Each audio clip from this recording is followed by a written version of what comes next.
अध्याय 61 मुझे जलन हो रही है। जुआन ने हाथ हिलाते हुए भीड़ को संबोधित किया। मुझे यकीन है कि आप सभी ने देखा होगा कि मैं पहले आगे बढ़ने में कितना हिचकिचा रहा था, लेकिन उसने मुझसे अकेले में लड़ने की जिद की, इसलिए मुझे मानना पड़ा। कौन जान सकता था कि यह आदमी सिर्फ बातें करता है और असल में इतना कमजोर है। जुआरियों की भीड़ ने जुआन को असमंजस भरे भावों से देखा। आप अपनी बातों में इतने माहिर हैं कि बहस करने के मामले में कोई भी आपका मुकाबला नहीं कर सकता। पहले तो उन्हें समझ ही नहीं आया कि इस निकम्मे ने चूंकि प्रथम महिला का दिल कैसे जीत लिया। उन्होंने चाहे जितनी भी कोशिश की, उन्हें कोई ऐसा तरीका नहीं मिला जिससे वे उससे कमतर साबित हों। उन्हें सच में लगा कि उन्हें तो उन्हें ही चुनना चाहिए था। हालांकि अंततः उन्हें यह बात समझ में आने लगी थी कि एक चीज ऐसी थी जिसमें जुआन स्पष्ट रूप से श्रेष्ठ था, उसकी त्वचा की मोटाई। दर्शकों का गुस्सा देखकर जुआन ने सोचा कि कुछ और शब्द बोलकर उन्हें और भड़काए और उनसे कुछ और क्रोध बटोर ले, लेकिन फिर उसने फैसला किया कि धीरे धीरे और लगातार आगे बढ़ना ही सबसे अच्छी रणनीति है। इन लोगों को तुरंत पूरी तरह से भड़काने का कोई फायदा नहीं था। उन्होंने प्लम ब्लॉसम सेवन को संबोधित करते हुए कहा, मुझे ऐसा लग रहा है कि आज मेरी किस्मत अच्छी रहेगी। चलिए शुरू करते हैं। बिल्कुल नन्हे मालिक जू, कृपया इधर आइए। प्लम ब्लॉसम सेवन का दिल खुशी से खिल उठा।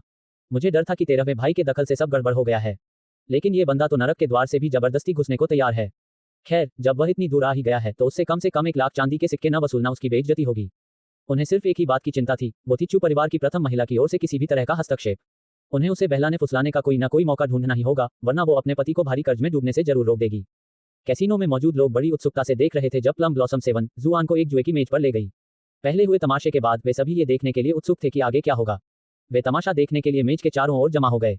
जुआन ने अपने सामने रखी जुआघर की मेज को बड़ी उत्सुकता से देखा। उसने अपने पिछले जीवन में जुआघरों को केवल नाटकों और फिल्मों में ही देखा था, ये पहली बार था जब वह किसी जुआघर को इतने करीब से देख रहा था। यह उसके द्वारा कल्पना की गई स्थिति से बिल्कुल अलग था। बड़ी और छोटी शर्त लगाना खेलने के केवल 2 तरीके थे, खिलाड़ी कई अन्य प्रकार की शर्तें भी लगा सकते थे। हालांकि जुआन ने इससे पहले कभी यह खेल नहीं खेला था, लेकिन टेबल की बनावट ऐसी थी कि नियम आसानी से समझ में आ गए। उसे यह समझने में ज्यादा समय नहीं लगा कि खेल क्या चल रहा है।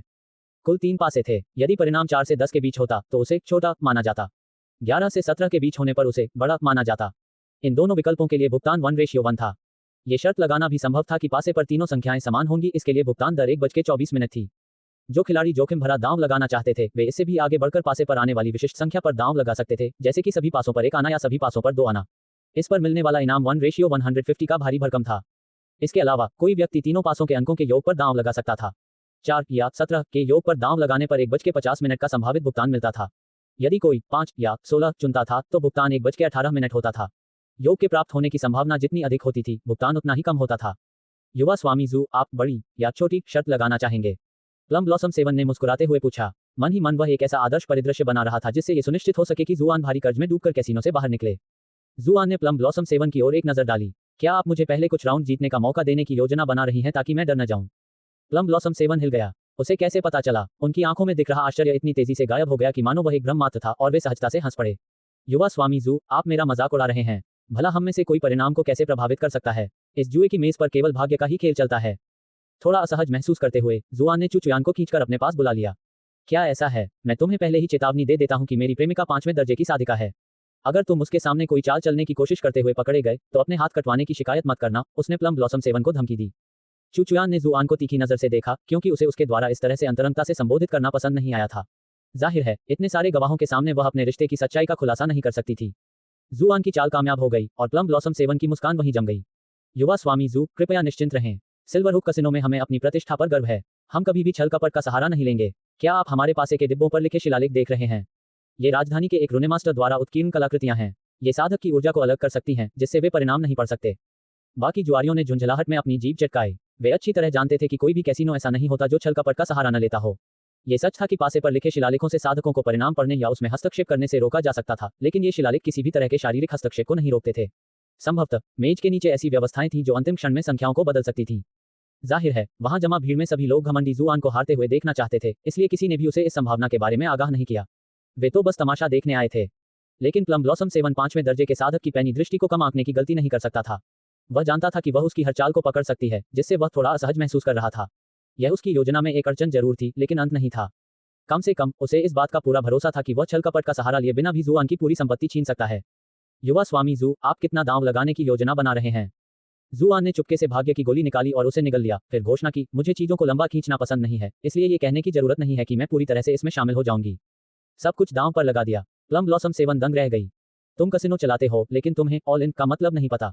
जुआन ने तिरस्कार से आंखें घुमाई। ऑल इन का मतलब है सब कुछ दांव पर लगा देना। मुझे भला ऑल इन का मतलब कैसे पता होगा? प्लम ब्लॉसम सेवन की मुस्कान एक पल के लिए फीकी पड़ गई। उसने अपने उफनते गुस्से को दबाते हुए कहा, युवा स्वामी जू वाकई एक सीधे साधे आदमी हैं। उसने अपनी आंखों से डीलर को इशारा किया। जुआन ने पहले ही राउंड से सब कुछ दांव पर लगा दिया था, इसलिए उन्हें सतर्क रहना पड़ा ताकि उसे तुरंत डराकर भगा न दें। डीलर को प्लम ब्लॉसम सेवन का संकेत मिला। उसने पास से उठाने वाले डंडे उठाए और उन्हें कुछ देर तक हिलाने के बाद मेज पर पटक दिया। अपनी शर्त लगाओ। जुआन ने नोटों का एक बंडल निकाला और उसे प्लम ब्लॉसम सेवन की ओर लहराते हुए कहा, प्लम ब्लॉसम 13 ने कृपा करके ये मुझे उपहार में दिए हैं। मुझे आश्चर्य है कि इस बार तुम मुझे कितना दोगी। प्लम ब्लॉसम सेवन का चेहरा सिकुड़ गया। उसे प्लम ब्लॉसम 13 के साथ जो हुआ था उसके बारे में पहले ही पता चल चुका था। तुमने ब्रदर 13 को धोखा दिया और अकादमी के शिक्षक का इस्तेमाल करके अपना काम निकलवाया। तुम इतने बेशर्म कैसे हो सकते हो कि इसे उपहार बता रहे हो। आपने प्लम ब्लॉसम सेवन को ट्रोल करके 155 रेज पॉइंट्स हासिल कर लिए हैं। कोई बात नहीं, यह मेरे लिए एक अच्छा अवसर है। प्लम ब्लॉसम 13 तो बस एक मूर्ख है। वह सोचता है कि दुनिया उसके इर्द गिर्द घूमती है सिर्फ इसलिए कि उसकी साधना का स्तर ऊंचा है। वर्षों से इसी वजह से संप्रदाय के गुरु ने उससे बहुत उम्मीदें रखी हैं। आज मैं संप्रदाय के गुरु को साबित कर दूंगा कि बुद्धि बल से कहीं अधिक महत्वपूर्ण है। प्लम ब्लॉसम सेवन के चेहरे पर मुस्कान और चौड़ी हो गई। युवा स्वामी जू, आप बड़ा पर दांव लगाने वाले हैं या छोटा पर। जुआन ने आराम से मेज का जायजा लिया। उसे प्लम ब्लॉसम सेवन के इरादे का कुछ अंदाजा था। यह मुमकिन नहीं था कि वह पहले दौर में धांधली करेगा, क्योंकि वह जुआन को डराना नहीं चाहता था। इसलिए चाहे वह बड़ी रकम पर दांव लगाए या छोटी पर, उसके जीतने की पूरी संभावना थी। लेकिन फिर जुआन को मात्र 1:1 के भुगतान में दिलचस्पी क्यों होगी। उसने पूरे आत्मविश्वास से अपने सारे नोट, जिनकी कीमत 1000 चांदी के सिक्के थी, 17 पर रख दिए और कहा, या तो बड़ा खेल खेलो या घर जाओ। मुझे यही पसंद है। जुआन ने पलक झपकाए बिना ही दांव लगा दिया, जिससे चुचुयान के माथे पर हल्की सी शिकन आ गई। भले ही वह जुआरी ना हो, लेकिन वह अच्छी तरह जानती थी कि किसी एक संख्या पर दांव लगाना बड़ी या छोटी संख्याओं पर दांव लगाने से कहीं ज्यादा जोखिम भरा होता है, खासकर 17 जैसी संख्या पर। उस पर तो 1:50 का इनाम मिलता था। इतने अधिक इनाम के साथ एक चांदी का सिक्का दांव पर लगाने का सबसे संभावित परिणाम उस चांदी के सिक्के को खोना ही था। चुचुयान जुआन को ऐसा न करने की सलाह देने ही वाली थी, लेकिन हिचकिचा गई। हार भी जाए तो कोई बड़ी बात नहीं, कम से कम वो हार मान लेगा और वो उसे यहाँ से ले जा सकेगी। उसे इस जगह की गंध अच्छी नहीं लग रही थी। इसे खोलो, इसे खोलो। दर्शक डीलर से संख्या बताने के लिए जोर जोर से जयकारे लगाने लगे।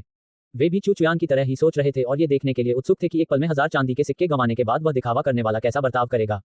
अच्छा होगा अगर चूंकि प्रथम महिला अपने पति की असलियत देख पाए और समझ पाए कि वह एक निकम्मा इंसान है जिसे सुधारा नहीं जा सकता। शायद अपनी निराशा के इस पल में उन्हें उसके साथ एक मौका मिल जाए। उसके जैसी खूबसूरत महिला के लिए पहले शादीशुदा होना कोई बड़ी बात नहीं थी। यहाँ तक कि प्लम ब्लॉसम सेवन भी अपनी खुशी नहीं रोक पाया। वह जोर से हंसा। युवा स्वामी जू, आप अभी बहुत छोटे हैं। आपको धीरे धीरे और लगातार आगे बढ़ना चाहिए ताकि आप बड़ी दौलत कमा सकें। क्यों ना आप हमारे कैसीनो से कुछ पैसे उधार लें ताकि आप और अधिक कमा सकें। चिंता न करें, क्योंकि आप चू कबीले के सदस्य हैं, हम आपसे कोई ब्याज भी नहीं लेंगे। इसी तरह उन्होंने पिछली बार जुआन को 1000 चांदी के सिक्के गंवाने में कामयाबी हासिल की थी। तब वह बहुत सावधान था और एक एक सिक्का करके जुआ खेलता था। लेकिन अब कुछ ही दिनों बाद वह इतना घमंडी हो गया था कि बिना पलक झपकाए 1000 चांदी के सिक्के लुटा सकता था। हे भगवान, वो तो मुर्गे की तरह है जो अचानक फीनिक्स बन गया हो। क्या महिलाओं से मुफ्तखोरी करना वाकई इतना फायदेमंद है? हो सकता है कि मैं अब तक इसे गलत तरीके से कर रहा हूँ। प्लम ब्लॉसम सेवन अपने विचारों में डूबा हुआ था, तभी अचानक उसे कुछ गड़बड़ महसूस हुई। उसके चारों ओर कैसीनो में सन्नाटा छा गया था। आसपास बैठे जुआरी सब उसे घूर रहे थे। उनके चेहरे के भाव समझना मुश्किल था। उनके भावों में मानो दया का भाव झलक रहा था। प्लम ब्लॉसम सेवन के मन में एक भयानक आशंका कौंध गई और वह जल्दी से खेल की मेज की ओर मुड़ा। पासा रखने वाला यंत्र गायब था और तीनों पासों पर गर्व से 6, 6 और 5 लिखा था, जिनका योग 17 था। प्लम ब्लॉसम सेवन को लगा जैसे उसका दिमाग वहीं फट गया हो। वह खाली निगाहों से देखता रहा और जो कुछ हुआ था उसे समझने की कोशिश करता रहा। 1:50 के भुगतान अनुपात के साथ उनके कैसीनो को अभी अभी 50,000 चांदी के टाइल का नुकसान हुआ था। हे भगवान, 50,000 चांदी के सिक्के! उस भारी भरकम रकम के बारे में सोचते ही प्लम ब्लॉसम सेवन की आंखें चौंधियाने लगीं। ये रकम उनके कैसीनो के आधे महीने के मुनाफे के बराबर थी। उसने अपने शिष्य पर गुस्से भरी निगाह डाली और सोचने लगा कि क्या जुआन ने किसी तरह उस आदमी को रिश्वत दी थी। हालांकि उसने इस संभावना को तुरंत खारिज कर दिया। उसने अपने शिष्यों को शिष्य बनाने से पहले उनकी पृष्ठभूमि की अच्छी तरह से जांच की थी और उसे पूरा विश्वास था कि वे सभी भरोसेमंद थे। क्या जुआन महज भाग्यशाली रही होगी? जुआन ने बड़ी सहजता से उसकी ओर हाथ हिलाया। उसके चेहरे पर एक असहनीय मुस्कान थी। हा, आप दोनों भाई मुझ पर बहुत मेहरबान हैं। अभी कुछ ही दिन पहले बेर के फूल 13 ने मुझे उदारतापूर्वक 800 चांदी के सिक्के दिए थे और अब आप 50,000 और दे रहे हैं। हा, अब हिसाब चुकाने का समय आ गया है। प्लम ब्लॉसम सेवन लगभग खून से लथपथ हो गई। मैं तुम्हें किसी भी कीमत पर पैसे नहीं दूंगी। आपने प्लम ब्लॉसम सेवन को ट्रोल करके 543 रेज पॉइंट्स हासिल कर लिए हैं। अभी कुछ देर पहले ही उसने प्लम ब्लॉसम 13 को जुआन के जाल में इतनी आसानी से फंस जाने के लिए नीचा दिखाया था। किसने सोचा होगा कि उसका अंजाम इससे भी बुरा होगा? नहीं, एक पल रुकिए। उनकी आवाज, क्या इसका मतलब यह नहीं है कि युवा स्वामी जू, क्या आप अब जा रहे हैं? प्लम ब्लॉसम सेवन ने चिंता से पूछा। मैं और क्या करूंगी? जुआन ने मुस्कुराते हुए जवाब दिया। मैं पहले ही 50,000 चांदी के सिक्के जीत चुकी हूँ। मुझे यहाँ जुआ खेलने की क्या जरूरत है? वह भाग्य की गोली के असर से सचमुच बहुत प्रभावित हुआ। सच कहूं तो उसे अपनी सफलता की संभावनाओं पर बिल्कुल भी भरोसा नहीं था, लेकिन सब कुछ उसके पक्ष में ही हुआ, ठीक वैसे ही जैसे गोली ने वादा किया था। प्लम ब्लॉसम सेवन घबरा गया। अगर उसने जुआन को 50,000 चांदी के सिक्के यूं ही ले जाने दिया तो संप्रदाय का गुरु उसे जिंदा ही छील देगा। युवा स्वामी जू, कृपया एक क्षण प्रतीक्षा करें। प्लम ब्लॉसम सेवन ने जुआन का रास्ता रोकने के लिए दौड़ लगाई। उसके गुंडे हथियारों से लैस होकर जुआन को घेरने के लिए आगे बढ़े। जुआन का चेहरा गुस्से से लाल हो गया। क्या हुआ? आप मुझे मेरी कमाई के पैसे लेकर जाने नहीं दे रहे हैं? क्या आपका कैसीनो इसी तरह चलता है? ये कहते हुए वह चालाकी से चू चुयान के पीछे गया और उसे धीरे से आगे धकेल दिया। प्यारी, ये लोग हमें धोखा देने की फिराक में हैं। चू चुयान को किसी दूसरे पुरुष के साथ इस तरह का शारीरिक संपर्क असहज लग रहा था, लेकिन उसे डांटने का ये सही मौका नहीं था। एक बार फिर वह अपना गुस्सा केवल प्लम ब्लॉसम सेवन और उसके साथियों पर ही निकाल सकी। क्या तुम हम पर हमला करने की सोच रहे हो? अन्य जुआरी भी विरोध प्रदर्शन में शामिल हो गए। हालांकि उन्हें ये बात बिल्कुल पसंद नहीं थी कि जुआन जैसा मेढक चू चुयान जैसी हंसनी पर कैसे टूट पड़ा, लेकिन वे कैसीनो को अपने साथी जुआरी को उसकी जीत की रकम न देने की छूट भी नहीं दे सकते थे। अगर उन्होंने जुआन के साथ ऐसा होने दिया तो किसी दिन उनके साथ भी ऐसा हो सकता था। अध्याय 62 पछतावे से आंतें हरी पड़ गईं। प्लम ब्लॉसम सेवन के शरीर में सिहरन दौड़ गई। उसे महसूस हुआ कि एक भी गलत शब्द उसे जमे हुए पुतले में बदल देगा। उसने झट से हाथ उठाया और अपने साथियों को पीछे हटने का इशारा किया। फिर चापलूसी भरी मुस्कान के साथ उसने कहा, सुश्री चू, आप मेरे इरादों को गलत समझ रही हैं। हम भला आपको अपना दुश्मन कैसे बना सकते हैं? मैं अपने लोगों को सही अनुशासन न सिखाने के लिए क्षमा चाहता हूँ। खतरा टल जाने का आभास होते ही जुआन एक बार फिर कूद पड़ा। तो फिर तुम हमारा रास्ता क्यों रोक रहे हो? और मेरे 50,000 चांदी के सिक्के कहाँ हैं? उसने घमंड से पूछा। जुआन का घमंडी रवैया प्लम ब्लॉसम सेवन को खटकने लगा था और उसे समझ आने लगा था कि प्लम ब्लॉसम 13 ने अपना आपा खोकर कैसीनो में घुसपैठ क्यों की थी। ये बदमाश सचमुच नीच और घटिया इंसान था, एक ऐसा आदमी जिसमें कोई वास्तविक क्षमता नहीं थी, बल्कि वह पूरी तरह से अपने संपर्कों के सहारे चलता था। हमारे सिल्वरहुक कसिनो की प्रतिष्ठा सिर्फ दिखावा नहीं है, हम जरूर भुगतान करेंगे। दोस्तों, युवा मालिक जू का पैसा लेकर आओ। अपनी झुंझलाहट के बावजूद चू चुयान के सामने प्लम ब्लॉसम सेवन को मुस्कुराने के अलावा कोई चारा नहीं था। वह जितना इसके बारे में सोचता उतना ही ज्यादा क्रोधित होता जाता। आपने प्लम ब्लॉसम सेवन को ट्रोल करके 344 रेज पॉइंट्स हासिल कर लिए हैं। वजन के हिसाब से 50,000 चांदी के सिक्के ले जाने के लिए बहुत भारी थे, इसलिए इतनी बड़ी रकम को दर्शाने के लिए परंपरागत रूप से नोटों का उपयोग किया जाता था। प्लम ब्लॉसम सेवन ने अपने गुर्गों से जुआन को नोट सौंपने को कहा। युवा स्वामी जू, कृपया इन्हें संभाल कर रखें। 50,000 चांदी के सिक्के कोई छोटी रकम नहीं थी, लेकिन सिल्वरहुक कैसीनो फिर भी इस नुकसान को सहन कर सकता था। वे इस मामले को अपनी प्रतिष्ठा को धूमिल करने नहीं दे सकते थे। पैसा मिलने के बाद जुआन ने एक एक करके सभी नोटों को गिनना शुरू कर दिया। प्लम ब्लॉसम सेवन का चेहरा और भी गुस्से से लाल हो गया। युवा स्वामी जू, क्या आपको हम पर संदेह है? क्या आपको शक है कि हम आपको कम वेतन दे रहे हैं? क्या ये स्पष्ट नहीं है? सावधानी के तौर पर मुझे अपने पैसे ठीक से गिन लेने चाहिए। उसने लापरवाही से उसमें से आधे पैसे चू चुयान की ओर बढ़ाते हुए कहा, डार्लिंग, इसे गिनने में मेरी मदद करो। चू चुयान ने अपना शरीर एक तरफ घुमाया और उसे ठुकरा दिया। कैसीनो से कमाए गए गंदे पैसे के प्रति अपनी घृणा को छिपाने की जहमत भी नहीं उठाई। कसिनो चलाने वालों के मन में भी भयंकर क्रोध का बादल धीरे धीरे उमड़ रहा था। उनकी नजर में जुआन सबके सामने अपनी जीत की रकम गिनकर खुलेआम घमंड कर रहा था। इससे वे गंभीर रूप से यह सोचने लगे कि चाहे परिणाम कुछ भी हो, उसका चेहरा ही तोड़ दें। जाहिर है, इसका मतलब था रेज पॉइंट्स की एक और लहर। हर एक का योगदान छोटा था, इसलिए शुक्र है कि इनकी संख्या काफी थी। बस इसी तरह जुआन ने लगभग 1000 और रेज पॉइंट्स अर्जित कर लिए। युवा स्वामी जू, क्या आपकी गिनती पूरी हो गई है? प्लम ब्लॉसम सेवन ने बड़ी मुश्किल से अपने गुस्से को दबाते हुए पूछा। उफ, अभी थोड़ी देर पहले तक मैं बिल्कुल ठीक गिन रहा था, लेकिन तुमने अचानक मुझे परेशान कर दिया और अब मैं भूल गया हूं कि मैं किस नंबर पर था। जुआन ने नाटकीय अंदाज में अपने हाथ हिलाए, फिर गिनती दोबारा शुरू की। प्लम ब्लॉसम सेवन लगभग हार ही गई थी। मेरी तलवार कहाँ है? आपने प्लम ब्लॉसम सेवन को ट्रोल करके 800 रेज पॉइंट्स हासिल कर लिए हैं। जुआन ने एक बार फिर सब कुछ गिना, फिर खुशी से आह भरी। पैसे गिनने का एहसास वाकई बहुत अच्छा होता है। जुआन के हाथों में नोटों का गट्ठा देखकर प्लम ब्लॉसम सेवन का दिल दुख से भर गया। ये तो हमारा पैसा है, धिक्कार है। हालांकि सिल्वरहुक कसिनो के प्रबंधक के रूप में उनके वर्षों के अनुभव ने उन्हें अपनी भावनाओं को छिपाने और अपने ग्राहकों के सामने एक पेशेवर मुस्कान बनाए रखने में सक्षम बनाया। युवा स्वामी जू, क्या आप अब जाने का इरादा रखते हैं? जुआन ने अपना सिर एक तरफ झुकाया और प्लम ब्लॉसम सेवन को व्यंग्यात्मक मुस्कान दी। क्या तुम सचमुच हमें रोकना चाहती हो, हनी? अरे नहीं नहीं नहीं, बिल्कुल नहीं। प्लम ब्लॉसम सेवन ने जुआन को शांत करने के लिए हाथ हिलाए। उसने मन ही मन जुआन को कोसते हुए कहा, वह बदमाश हर मौके पर अपनी धाक जमाता है। युवा स्वामी जू, कृपया मुझे गलत न समझें। मैं बस यही सोच रहा था कि आज किस्मत आपके साथ है, तो कुछ और राउंड खेलकर और ज्यादा जीत हासिल करना आपके लिए फिजूल खर्ची होगी। चू चुयान ने इस सुझाव पर भौहें चढ़ाईं। ये स्पष्ट रूप से कैसीनो की एक चाल थी ताकि जुआन को यहीं रोककर धीरे धीरे उसकी जीती हुई रकम छीन ली जाए। यह इतना स्पष्ट प्रयास था कि उसे जुआन को चेतावनी देने की कोई आवश्यकता महसूस नहीं हुई। थोड़ी सी भी समझ रखने वाला कोई भी इंसान इसे तुरंत समझ जाता और अस्वीकार कर देता। हालांकि चीजें वैसी नहीं हुई जैसा उसने सोचा था। मुझे लगता है कि आज मेरी किस्मत बहुत अच्छी है। आपने मुझे पैसे कमाते रहने का इतना नेक निमंत्रण दिया है, तो ऐसे ही चले जाना आपको निराश करना होगा। कोई बात नहीं, मैं कुछ और राउंड खेलता हूँ। युवा स्वामी जू, कृपया इधर आइए। प्लम ब्लॉसम सेवन अत्यंत प्रसन्न हुआ। उसे डर था कि जुआन उसी क्षण चला जाएगा। क्योंकि तुमने यहीं रुकने का फैसला किया है, इसलिए मैं न सिर्फ तुमसे वो सारा पैसा वापस करवाऊंगी जो तुमने किस्मत से जीता है, बल्कि इसके ऊपर तुम पर भारी कर्ज भी चढ़ा दूंगी। वरना मुझे प्लम ब्लॉसम सेवन के नाम से नहीं जाना जाएगा। जुआन ने जुए की मेज पर वापस जाते ही चू चुयान ने अपनी मुट्ठियां कसकर भींच लीं। यह आदमी जानता था कि यह एक जाल है, फिर भी मूर्खता से उसमें कूद पड़ा। इसमें कोई आश्चर्य नहीं कि शहर के लोग उसे इतना नीचा क्यों समझते हैं। आपने चू चुयान को ट्रोल करके 233 रेज पॉइंट्स हासिल कर लिए हैं। उसके चेहरे पर गहरा गुस्सा झलक रहा था। अभी अभी जो कुछ हुआ था, उसके बाद उसके बारे में उसकी राय में थोड़ा सुधार तो आया था, लेकिन अंततः वह पहले जैसा ही निकम्मा निकला। लगता है मैंने उससे बहुत ज्यादा उम्मीदें लगा ली थीं। हैरानी की बात यह थी कि इस विचार ने उसके गुस्से को शांत कर दिया और उसे अपना संयम वापस पाने में मदद की। उसने शांत भाव से जुआन के पीछे पीछे जुए की मेज की ओर प्रस्थान किया। उसकी भावनाएं पूरी तरह से नियंत्रण में थीं। प्लम ब्लॉसम सेवन को अपने शिष्य को अगले दौर की कमान सौंपने में आत्मविश्वास महसूस नहीं हुआ और उसने स्वयं ये जिम्मेदारी संभालने का फैसला किया। ओहो, क्या तुम खुद मोर्चा संभालोगे? क्या तुम्हें हारने से इतना डर लगता है? जुआन ने चिढ़ाते हुए कहा। प्लम ब्लॉसम सेवन की कनपटी पर एक नस उभर आई, लेकिन उसने तुरंत चापलूसी भरी मुस्कान के साथ जवाब दिया, बिल्कुल नहीं। ये लड़का इस समय कुछ ज्यादा ही घबराया हुआ लग रहा है। देखो इसके हाथ कैसे कांप रहे हैं। मुझे डर है कि इसका अनुभवहीन होना आपके आनंद को कम कर देगा। हालांकि आपको चिंता करने की जरूरत नहीं है। आज भाग्य की देवी आप पर मेहरबान है। मुझे विश्वास है कि आप अच्छा करेंगे। उनकी बातों के बावजूद प्लम ब्लॉसम सेवन के विचार एक अलग ही दिशा में बह रहे थे। किस्मत, हाँ, कैसीनो में किस्मत पर भरोसा करने वालों की पत्नियां तो पहले ही वेश्यालयों में बिक चुकी हैं। वाह वाह, आप तो बड़ी मीठी बातें करते हैं। आपकी शुभकामनाएं स्वीकार हैं। चलिए शुरू करते हैं, जुआन ने मुस्कुराते हुए जवाब दिया। युवा स्वामी जू, इस बार आप कितनी रकम दांव पर लगाने का इरादा रखते हैं? प्लम ब्लॉसम सेवन ने पूछा। अपने हाथ को बड़े ही शानदार अंदाज में लहराते हुए जुआन ने शान से जवाब दिया, क्या तुम्हें पूछने की भी जरूरत है? मैं तो पूरी तरह से मैदान में उतर रहा हूँ। एक सच्चा आदमी तो निर्णायक होता है और सीधे हमला बोल देता है। उन शब्दों को सुनकर चू चुयान ने अपना सिर हिलाया, लेकिन उसने उसे रोकने की कोई कोशिश नहीं की। बाकी जुआरियों ने भी अपना सिर हिलाया। उन्होंने सालों से कैसीनो में ऐसे कई लोगों को देखा था जो थोड़ी सी रकम मिलते ही घमंड में डूब जाते थे और अंत में सब कुछ कैसीनो में ही हार जाते थे। यह आम बात थी कि जो जुआरी हार रहे होते थे वे जीतने वालों के लिए बुरी किस्मत की कामना करते थे। बाकी ग्राहक चुपचाप तमाशा देखने के लिए फिर से इकट्ठा हो गए और जुआन के सारे पैसे हारने का इंतजार और कामना करने लगे।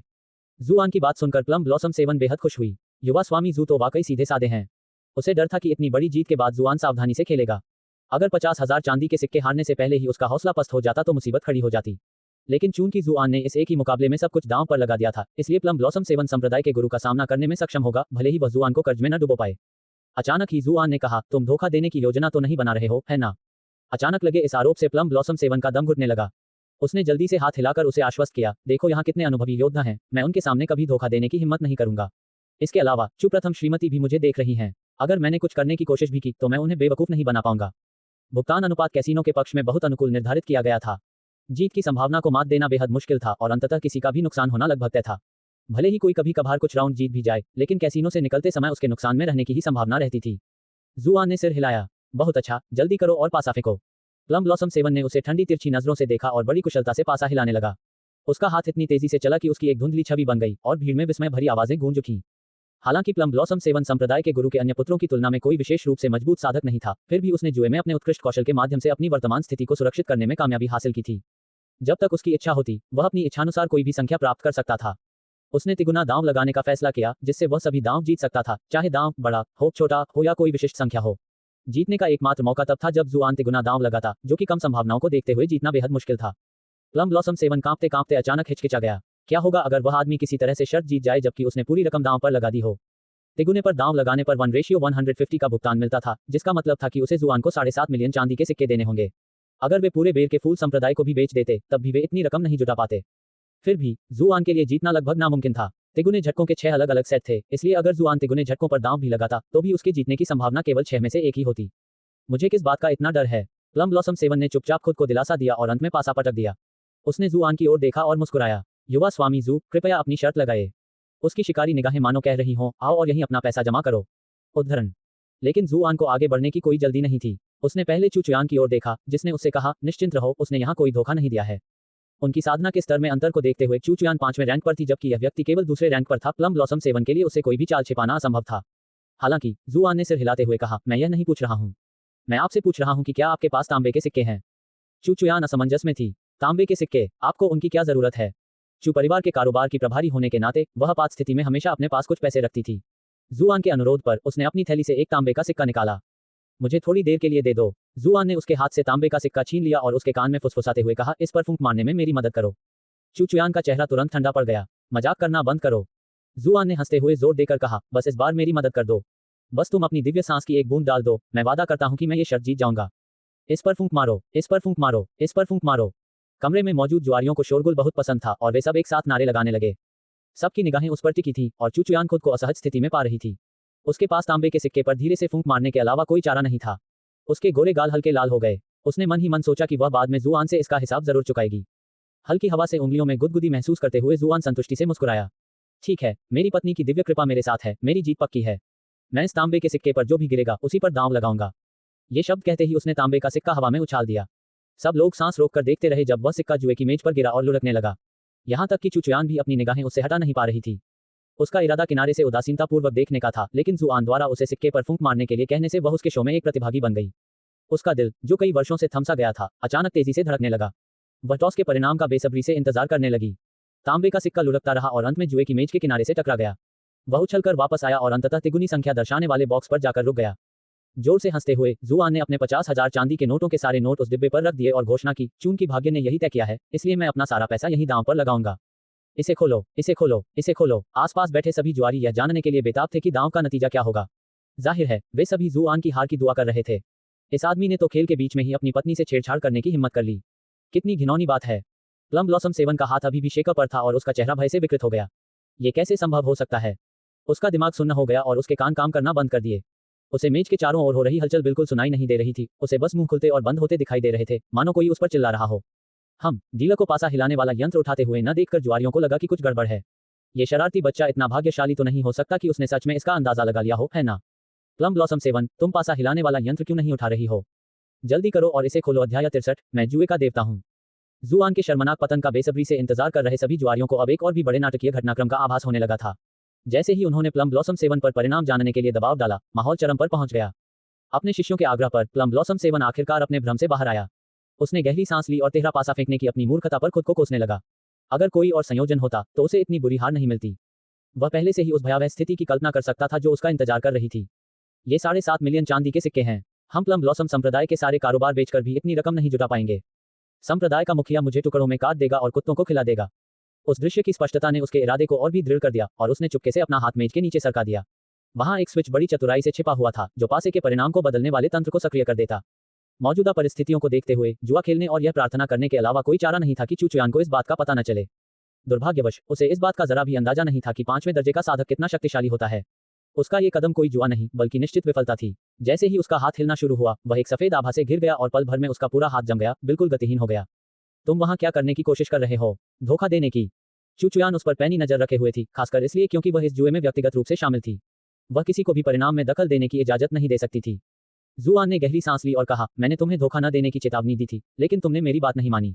उसने लापरवाही से प्लम ब्लॉसम 7 के एक शिष्य की ओर इशारा किया। तुम वहां, इसे खोलो। उसने आदेश दिया। इसे खोलो, इसे खोलो, इसे खोलो। आसपास बैठे जुआरियों की आंखें घबराहट से लाल हो गई थीं। क्या आज हमें कोई चमत्कार देखने को मिलेगा? दूसरी ओर प्लम ब्लॉसम 7 पूरी तरह से घबराया हुआ था। वह कुछ कहने ही वाला था कि तभी एक अदृश्य दबाव उस पर हावी हो गया, जिससे वह एक शब्द भी नहीं बोल पाया।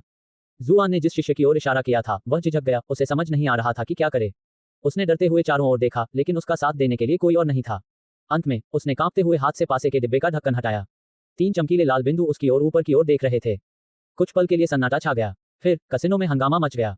यहां तक कि चुचुयान की सांसें भी तेज हो गईं। 1:150 के भुगतान पर यह 7.5 मिलियन चांदी के सिक्कों की एक बहुत बड़ी रकम बन जाती है।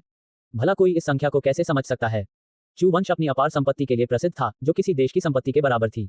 नमक और हथियारों के कारोबार से उन्हें प्रतिदिन भारी मुनाफा होता था। फिर भी उनका वार्षिक लाभ जुआन की जीती हुई संपत्ति के सामने फीका पड़ जाता था। चू परिवार 3 साल का मुनाफा बचाकर भी इतनी कमाई नहीं कर पाएगा। जुआन ने प्लम ब्लॉसम 7 को प्रसन्नता से देखा। बहुत बहुत धन्यवाद। अगर आपने मुझे पहले न रोका होता तो मैं केवल 50,000 चांदी के सिक्के लेकर ही लौटती। मैंने सपने में भी नहीं सोचा था कि मैं यहाँ 7.5 मिलियन चांदी के सिक्के जीतूंगी। सच में आपकी बातें मेरे लिए सौभाग्य लाती हैं। ये लीजिए आपके लिए 10 चांदी के सिक्के। इनसे आप अपने लिए 1 कप चाय या कुछ और पी लीजिए। उन शब्दों ने प्लम ब्लॉसम 7 को याद दिला दिया कि उसने जुआन को जाने से रोकने के लिए कितनी बेताबी से कोशिश की थी और उसे पूरी तरह से मूर्ख महसूस कराया। अंततः अपनी बर्बादी का कारण वही स्वयं था। कसिनो की मंद रोशनी में 10 चांदी के सिक्के मंद चमक रहे थे, मानो उसकी नादानी का मौन मजाक उड़ा रहे हों। और सहन न कर पाने पर उसने मुंह भर खून उगला और जमीन पर गिर पड़ा। आपने प्लम ब्लॉसम 7 को ट्रोल करके 1024 रेज पॉइंट्स हासिल कर लिए हैं। उसके बेहोश हो जाने से जुआन का गुस्सा और भड़क उठा। अरे अरे अरे, बेहोश होकर इससे बच मत जाना। तुम यहाँ आओ और हिसाब चुकता करो। ठीक वैसे ही जैसे चेन दाओजाई ने मात्र 20 HKD से 27,000 HKD कमाए थे, वैसे ही मैंने, जुआन ने, आज मात्र 1000 चांदी के ताइल से 7.5 मिलियन चांदी के ताइल कमाए हैं। मेरे पिछले संसार की मुद्रा में परिवर्तित करने पर यह 13,500,000,000 RMB होगा। 1. जुए का भगवान होने का यही मतलब है। अल्पविराम। इसी बीच प्लम ब्लॉसम संप्रदाय के मुख्यालय में मेई चाओफेंग ने आराम से हंसते हुए कहा, सुश्री कियाओ, आपको इतनी चिंता करने की जरूरत नहीं है। जिस क्षण उस निकम्मे ने सिल्वर हुक कसिनो में प्रवेश करने का फैसला किया, उसी क्षण से वह मेरे शिकंजे में आ गया। कुछ भी गलत होना असंभव है। एक बार जब वह 10,000 चांदी के सिक्कों का कर्ज जमा कर लेगा, तो आप निश्चिंत रहें कि चू वंश में उसके लिए कोई जगह नहीं बचेगी। स्नो ने सहमति में सिर हिलाया। बिल्कुल, चू परिवार अपने सदस्यों के प्रति बेहद सख्त है और मैडम चू की अपने निकम्मे दामाद के बारे में कभी अच्छी राय नहीं रही। अगर उसने कुछ हजार ताइल का नुकसान भी कर दिया तो दसियों हजार ताइल की बात ही छोड़िए, मुझे लगता है कि मैडम चू उसे घर से निकालने के लिए हर संभव कोशिश करेंगी। मेई चाओफेंग ने कुछ देर सोचा। हमारे सामने एकमात्र समस्या चू की प्रथम मालकिन है। वह भारी कर्ज में डूबे चू को चुपचाप नहीं देखेगी। मिस कियाओ, क्या मैं आपसे अनुरोध कर सकती हूँ कि आप वहां जाकर उसे बहलाने का कोई तरीका ढूंढें। हमें उसे वहां से दूर ले जाना होगा, इससे पहले कि कैसीनो में हमारे भाई जुआन पर कार्रवाई कर सकें। स्नो ने सिर हिलाकर जवाब दिया, ये बहुत जोखिम भरा है। चू प्रथम महिला को मुझ पर पहले से ही कुछ संदेह है। अगर मैं इस समय उसे बहला फुसला कर ले जाऊं तो मेरी पहचान जरूर उजागर हो जाएगी। हम जुआन से निपटने के लिए सब कुछ बर्बाद नहीं कर सकते। मेई चाओफेंग ने हल्के से सिर हिलाया और फिर खिलखिलाकर हंस पड़ी।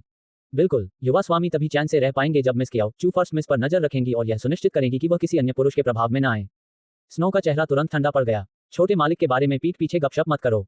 मैं तो बस मजाक कर रही थी, बस मजाक। मेई चाओफेंग ने हंसते हुए जवाब दिया। हालांकि मन ही मन वह स्नो के इस असभ्य व्यवहार से चिढ़ गया था। तुम्हारी जैसी तुच्छ लड़की सिर्फ इसलिए अकड़ दिखा रही हो क्योंकि तुम्हें छोटे मालिक का स्नेह प्राप्त है। छी, बस कुछ ही समय की बात है जब मैं छोटे मालिक से तुम्हारा विवाह करवा लूंगी। तब तुम्हें पता चलेगा कि जो लोग मुझे नाराज करते हैं उनका क्या हश्र होता है। स्नो खड़ी हुई और जुए के अड्डे की ओर देखने लगी। उसे पिछले कुछ दिनों में जुआन के साथ हुई सारी कहासुनी याद आ गई और उसकी आंखों में चिंता की झलक दिखाई दी। मुझे इस बारे में इतना बुरा क्यों लग रहा है? तुम बेवजह चिंता कर रही हो। वो निकम्मा कुछ भी नहीं कर सकता। मेई चाओफेंग ने बेपरवाही से जवाब दिया। उसे इस बात पर हैरानी हो रही थी कि औरतें बेमतलब की बातों पर इतनी चिंता क्यों करती हैं। अगर मैं गलत नहीं हूं तो अब हमें अपनी सफलता की खबर सुनने का समय आ गया है। जैसे ही उसने ये शब्द कहे, पास आते कदमों की आहट सुनाई दी। संप्रदाय का एक सदस्य घबराकर चिल्लाते हुए भागा, संप्रदाय के गुरुजी, ओ बुरा हुआ।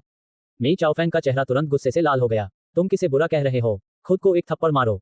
संप्रदाय का सदस्य स्तब्ध रह गया, लेकिन मेई चाओफेंग के डर से वह तुरंत घुटनों के बल बैठ गया और बिना किसी विरोध के खुद को बेरहमी से थप्पड़ मारने लगा।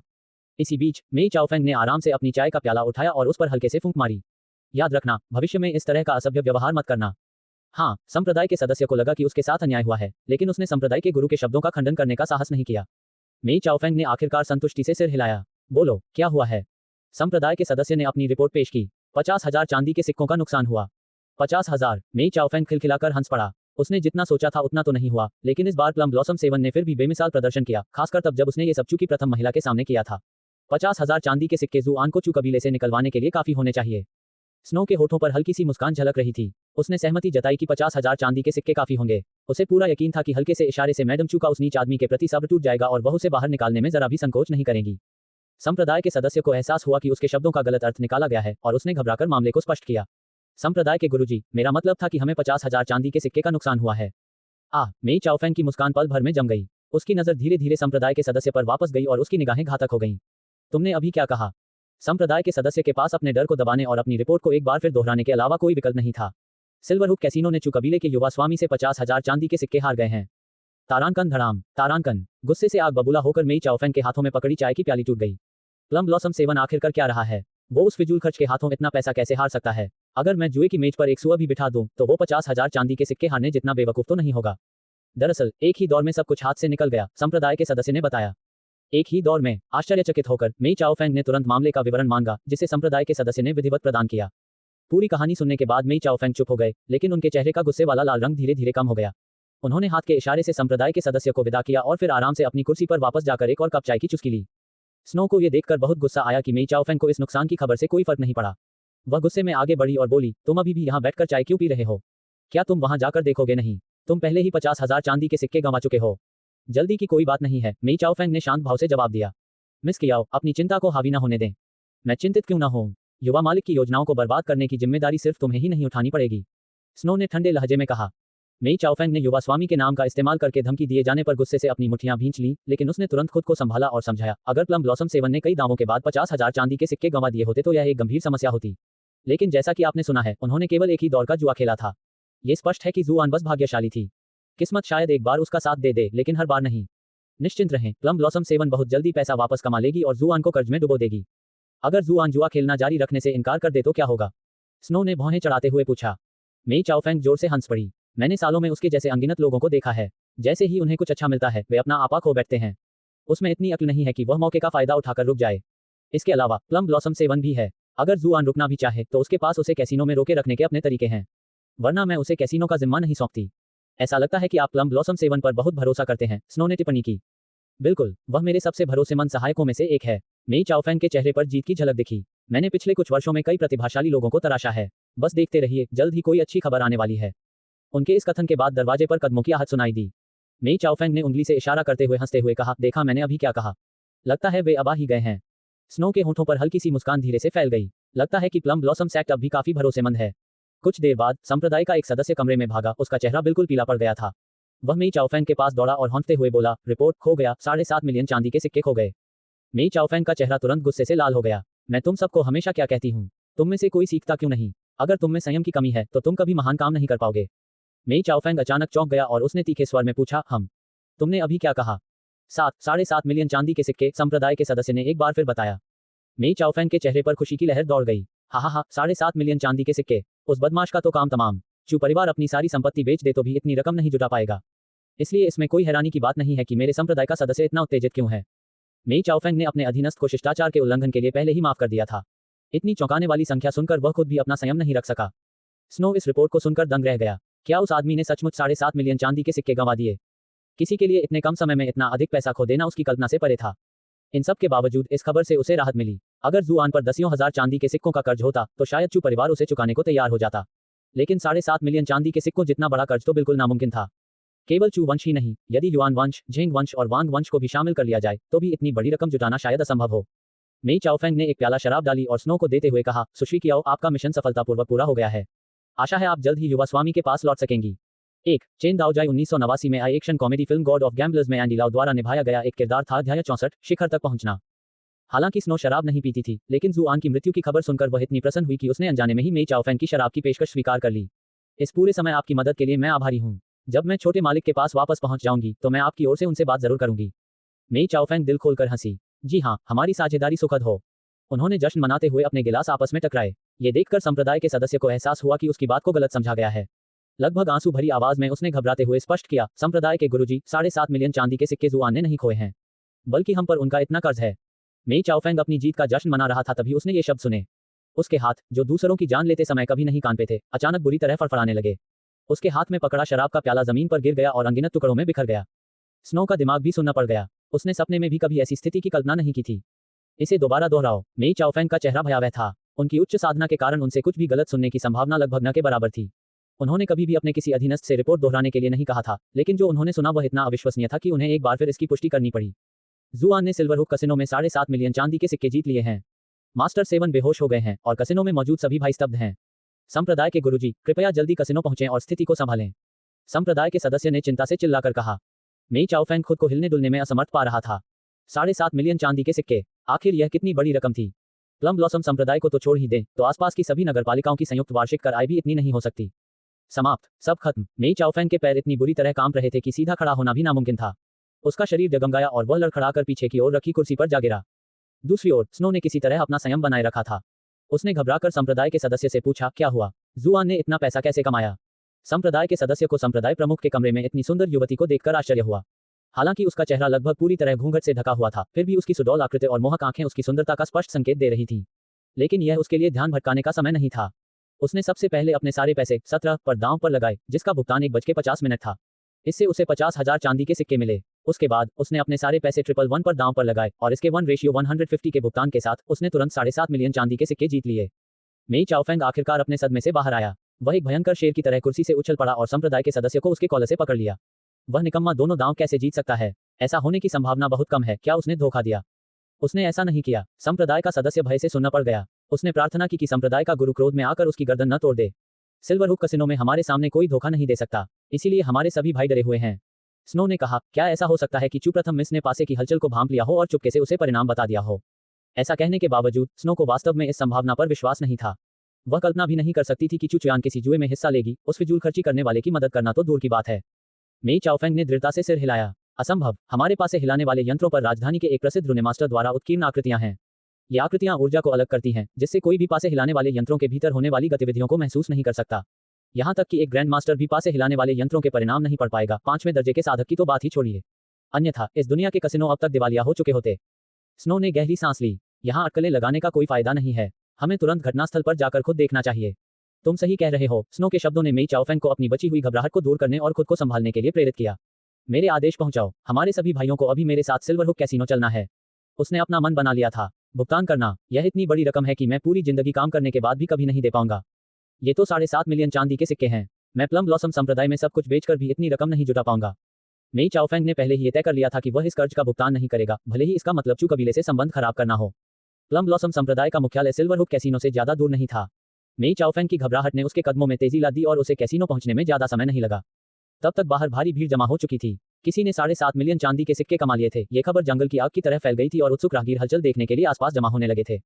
मेई चाओफेंग को भीड़ में से रास्ता बनाने में काफी मशक्कत करनी पड़ी। कैसीनो में अफरा तफरी मची हुई थी और दर्शक जोर जोर से चिल्ला रहे थे, पैसे दो, पैसे दो, पैसे दो। वाह, उनमें ले की अच्छी समझ है। जुआन एक कुर्सी पर आराम से बैठा था जो किसी ने उसके लिए लाई थी। उसके पैर जुए की मेज पर अकड़ कर रखे हुए थे।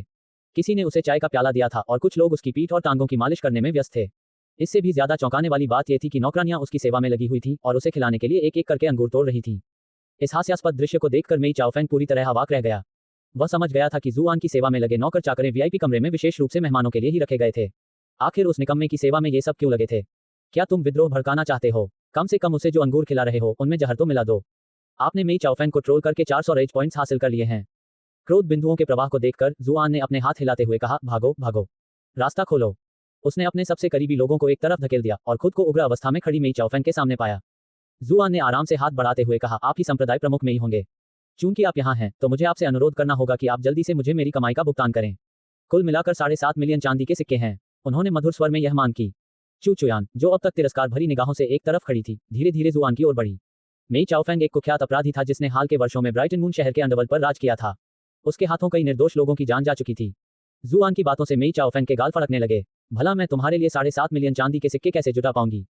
मेई चाओफेंग की चुप्पी पर जुआन ने धीरे से आह भरी। संप्रदाय के गुरु मेई, आप ब्राइटन मून शहर में एक प्रतिष्ठित व्यक्ति माने जाते हैं। निश्चित रूप से आप अपना कर्ज न चुकाने के बारे में तो नहीं सोच रहे हैं। यहाँ प्रत्यक्षदर्शियों की कोई कमी नहीं है। जी हाँ, भुगतान करो, भुगतान करो। आसपास मौजूद भीड़ ने भी नारे लगाने शुरू कर दिए। इस समय वहां इतने सारे लोग थे और चुप्रथम मिस भी उनका समर्थन करने के लिए मौजूद थी। उन्हें बेर के फूल संप्रदाय से डरने की कोई जरूरत नहीं थी। उन्हें बस इस बात का अफसोस था कि उन्होंने जुआन के साथ मिलकर दांव नहीं लगाया। अगर उन्होंने ऐसा किया होता तो उन्हें भी भारी मुनाफा होता। अगर उन्हें सब कुछ दोबारा करने का मौका मिलता तो भी इस बात की संभावना बहुत कम थी कि उनमें से कोई भी तिगुने पर दांव लगाने की हिम्मत करता। उस नतीजे की संभावना बहुत ही कम थी। मेई चाओफेंग ने खुद को शांत करने के लिए गहरी सांस ली। यहाँ बहुत सारे लोग हैं, इसलिए बात करना मुश्किल है। क्यों न हम अंदर जाकर इस मामले पर विस्तार से चर्चा करें? अप्रत्याशित रूप से जुआन ने उनके अनुरोध को सिरे से अस्वीकार कर दिया। मुझे लगता है कि यहाँ चर्चा करना बिल्कुल ठीक है। यहाँ सभी लोग बहुत दयालु हैं और बहुत ही मधुर बातें करते हैं। मुझे यहाँ बहुत अच्छा लगता है। जैसा कि कहावत है, एक सज्जन व्यक्ति दूसरों से कुछ नहीं छुपाता। संप्रदाय प्रमुख मेई, आप बेझिझक यहाँ बोल सकती हैं। आप मजाक कर रहे होंगे। अगर मैं आपसे निजी तौर पर बात करूं तो मुझे बाकी लोगों से नाराजगी के अंक कैसे मिलेंगे? मेई चाओफेंग उसके इनकार से क्रोधित हो गई। ये कमीना। आपने मेई चाओफेंग को ट्रोल करके 631 रेज पॉइंट्स हासिल कर लिए हैं। बहुत खूब। चूंकि युवा स्वामी जू यहीं पर बात करना चाहते हैं तो चलिए फिर यहीं बात करते हैं। मेई चाओफेंग का पाताल लोक पर वर्षों का शासन सिर्फ दिखावा नहीं था। उन्हें हालात के अनुकूल ढलने में ज्यादा समय नहीं लगा। चूंकि युवा स्वामी जू की किस्मत यहाँ इतनी अच्छी चल रही है तो आप एक और जुआ क्यों नहीं खेलते? उसे समझ नहीं आ रहा था कि यहाँ क्या चल रहा है, इसलिए उसने खुद दखल देने का फैसला किया। चाहे प्लम ब्लॉसम सेवन और बाकी लोगों ने उसे धोखा दिया हो या जुआन सचमुच इतनी भाग्यशाली रही हो, अब इस मामले के सुलझने का समय आ गया था। उसे पूरा भरोसा था कि उसकी निगरानी में कोई भी चाल नहीं चल सकता। तो क्या हुआ अगर जुआन ने उससे 7.5 मिलियन चांदी के सिक्के जीत लिए थे? उसे पूरा भरोसा था कि वह उन्हें वापस जीत सकता है। सभी लोग मानते थे कि प्लम ब्लॉसम संप्रदाय का सबसे बड़ा जुआरी था, लेकिन वे ये तथ्य भूल गए थे कि उसे यह ज्ञान मेई चाओफेंग ने ही दिया था। साधना के स्तर में अंतर को भी ध्यान में रखें तो जुए के मुकाबले में प्लम ब्लॉसम सेवन के पास मेई चाओफेंग के सामने टिकने का कोई मौका नहीं था। मेई चाओफेंग के उच्च पद पर पहुंचने के कारण ही उन्होंने व्यक्तिगत रूप से कैसीनो का प्रबंधन करना बंद कर दिया था। अगर मेई चाओफेंग शर्त हार जाती तो क्या होता? पहली बात तो ये कि मेई चाओफेंग को लगा ही नहीं था कि वह हार जाएगा, और ऐसा भी नहीं था कि शर्त हारने से मौजूदा हालात में कोई बड़ा बदलाव आ जाता। जुआन को 7.5 मिलियन चांदी के सिक्के देने और उसे 10 मिलियन चांदी के सिक्के देने में क्या फर्क था? वह किसी भी हालत में पैसे नहीं चुका सकता था। विकट समय में वाकई विकट उपाय करने पड़ते हैं। मेई चाओफेंग के निमंत्रण पर चू चुयान थोड़ी चिंतित हो गई। हालांकि वह बेर के फूल साथ की चालबाजी को आसानी से समझ सकती थी, लेकिन मेई चाओफेंग के बारे में ऐसा नहीं कहा जा सकता था। उसकी तरह मेई चाओफेंग भी 5वें दर्जे का साधक था और स्पष्ट रूप से उससे कहीं अधिक अनुभवी था। संभवतः उसकी चालें उसकी नजर से बच जाएंगी। वह जल्दी से जुआन के पास गई ताकि उसे प्रस्ताव ठुकराने की सलाह दे सके। आखिरकार वह बहुत जल्दबाज था। वह तो बेर की 7वीं माँ की बातों में भी आसानी से आ गया था। अगर उसने मेई चाओफेंग का निमंत्रण बिना सोचे समझे स्वीकार कर लिया तो उसका अंत हो जाएगा। हैरानी की बात यह थी कि उसके कुछ कहने से पहले ही जुआन ने हाथ हिलाकर निमंत्रण ठुकरा दिया। मैं तुम्हारे साथ जुआ क्यों खेलूं? मैं पहले ही 7.5 मिलियन चांदी के सिक्के जीत चुका हूं। इसके अलावा मुझे लगता है कि तुम्हें 7.5 मिलियन चांदी के सिक्के देने में भी मुश्किल होगी। अगर मैं तुमसे कुछ और भी जीत जाऊं तो भी तुम मुझे चुका नहीं पाओगे। क्या तुम मुझे सच में बेवकूफ समझते हो? बकवास बंद करो और पैसे दो। मैं घर जाकर अपनी प्रेमिका को गले लगाने के लिए बेताब हूं। मेई चाओफेंग के पास पैसे होते भी तो भी जुआन के लिए ये सब जारी रखना नामुमकिन था। उसने भाग्य की गोली लिए काफी समय हो चुका था और उसका असर जल्द ही खत्म होना तय था। जुआन की बातों से चू चुयान के होठों पर राहत भरी मुस्कान आ गई। ये लड़का देखने में लापरवाह लगता है, लेकिन आखिर मूर्ख तो है नहीं। उसके दिमाग ने देर से ही सही उसके आखिरी वाक्य को समझा और उसकी मुस्कान तुरंत उसके चेहरे से गायब हो गई। आपने चू चुयान को ट्रोल करके 199 रेज पॉइंट्स हासिल कर लिए हैं। आसपास जमा हुए दूसरे जुआरी ईर्ष्या से उबल रहे थे। लगभग आधा महीना पहले तक जुआन एक कुख्यात फिजूल खर्च था जिसे वे नीची नजर से देखते थे, लेकिन पलक झपकते ही उसने 7.5 मिलियन चांदी के सिक्के जीत लिए, जो एक अकल्पनीय दौलत थी। इतना ही नहीं, उसने किसी तरह इतनी खूबसूरत पत्नी से शादी भी कर ली। वह सचमुच जीवन में सफलता की परिभाषा था। बेशक आपको अपनी उपलब्धियों पर गर्व है, लेकिन क्या आपको उन्हें हमारे सामने बार बार प्रदर्शित करने की आवश्यकता है? जुआन के मन में चू की सुंदरी पराक्रमी प्रथम महिला के साथ ऐसी हरकत करने का ख्याल आते ही उनका खून खौल उठा। वे सब तो बस तमाशा देखने के लिए इकट्ठा हुए थे, लेकिन अचानक उन सबके मन में एक ही ख्याल आया, मेई चाओफेंग के लिए इस बदमाश का गला घोंटकर जान ले लेना कितना बुरा विचार होगा। आपने गैम्बलर ए को ट्रोल करके 77 रेज पॉइंट्स हासिल कर लिए हैं। आपने गैम्बलर बी को ट्रोल करके 77 रेज पॉइंट्स हासिल कर लिए हैं। आपने गैम्बलर सी को ट्रोल करके 77 रेज पॉइंट्स हासिल कर लिए हैं। अध्याय 65 निराशा।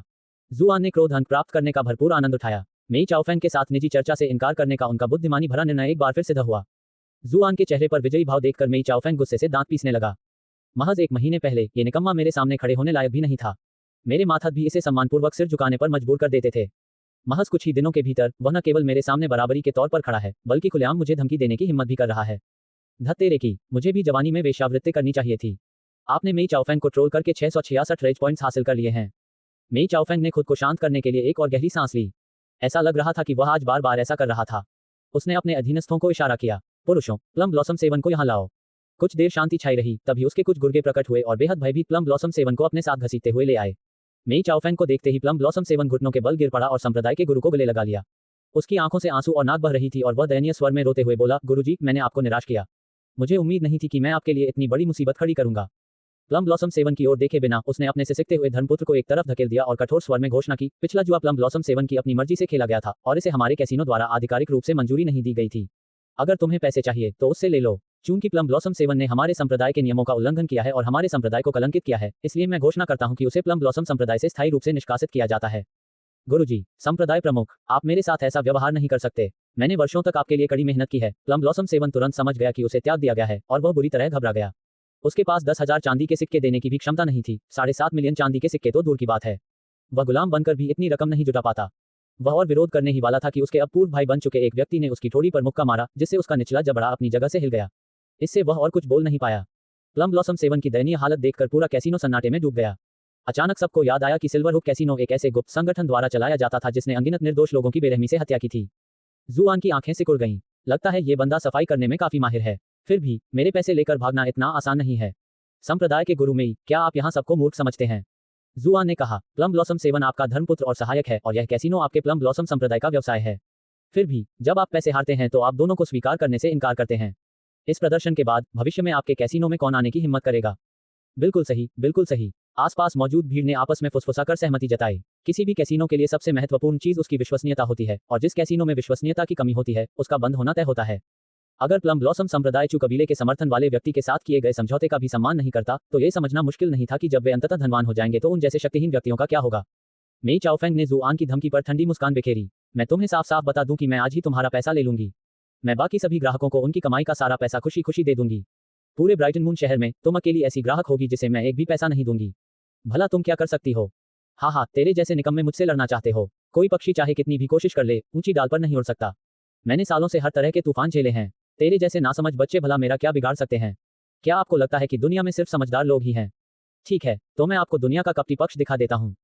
संप्रदाय की गुरु मेई, आपका व्यवहार बेहद शर्मनाक है। चू चुयान आगे बढ़ी। उनका चेहरा ठंडा था, लेकिन जुआन ने उन्हें अप्रत्याशित रूप से रोक लिया। जुआन ने मुस्कुराते हुए मेई चाओफेंग का पक्ष लिया। संप्रदाय के गुरु मेई, क्या आपको लगता है कि मैं आपका कुछ नहीं बिगाड़ सकता? तुम आखिर कर क्या सकते हो? मेई चाओफेंग ने तिरस्कारपूर्वक कहा। एक फिजूल खर्ची करने वाला व्यक्ति जो एक महिला के सहारे अपनी वर्तमान स्थिति तक पहुंचा है, वह आखिर क्या कर सकता है? जुआन ने शांत भाव से कंधे उचकाए। अगर आप मुझे पैसे नहीं देना चाहते तो कोई बात नहीं। आज से मैं आपके नाम से चल रहे हर एक कैसीनो में जाऊंगा और इन सभी लोगों को दांव लगाना सिखाऊंगा।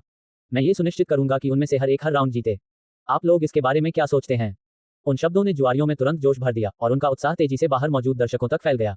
सुनने में तो अच्छा लगता है। युवा मास्टर जू की जय हो। युवा स्वामी जू, आप बहुत सुंदर हैं। युवा स्वामी जू, आप हमारे नए अभिभावक के समान हैं। युवा स्वामी जू, क्या किसी ने आपको बताया है कि आप और मिस चू एक आदर्श जोड़ी हैं? हे भगवान, तुम इतनी खुली झूठ कैसे बोल सकते हो? क्या आप भी ऐसा ही नहीं कर रहे हैं?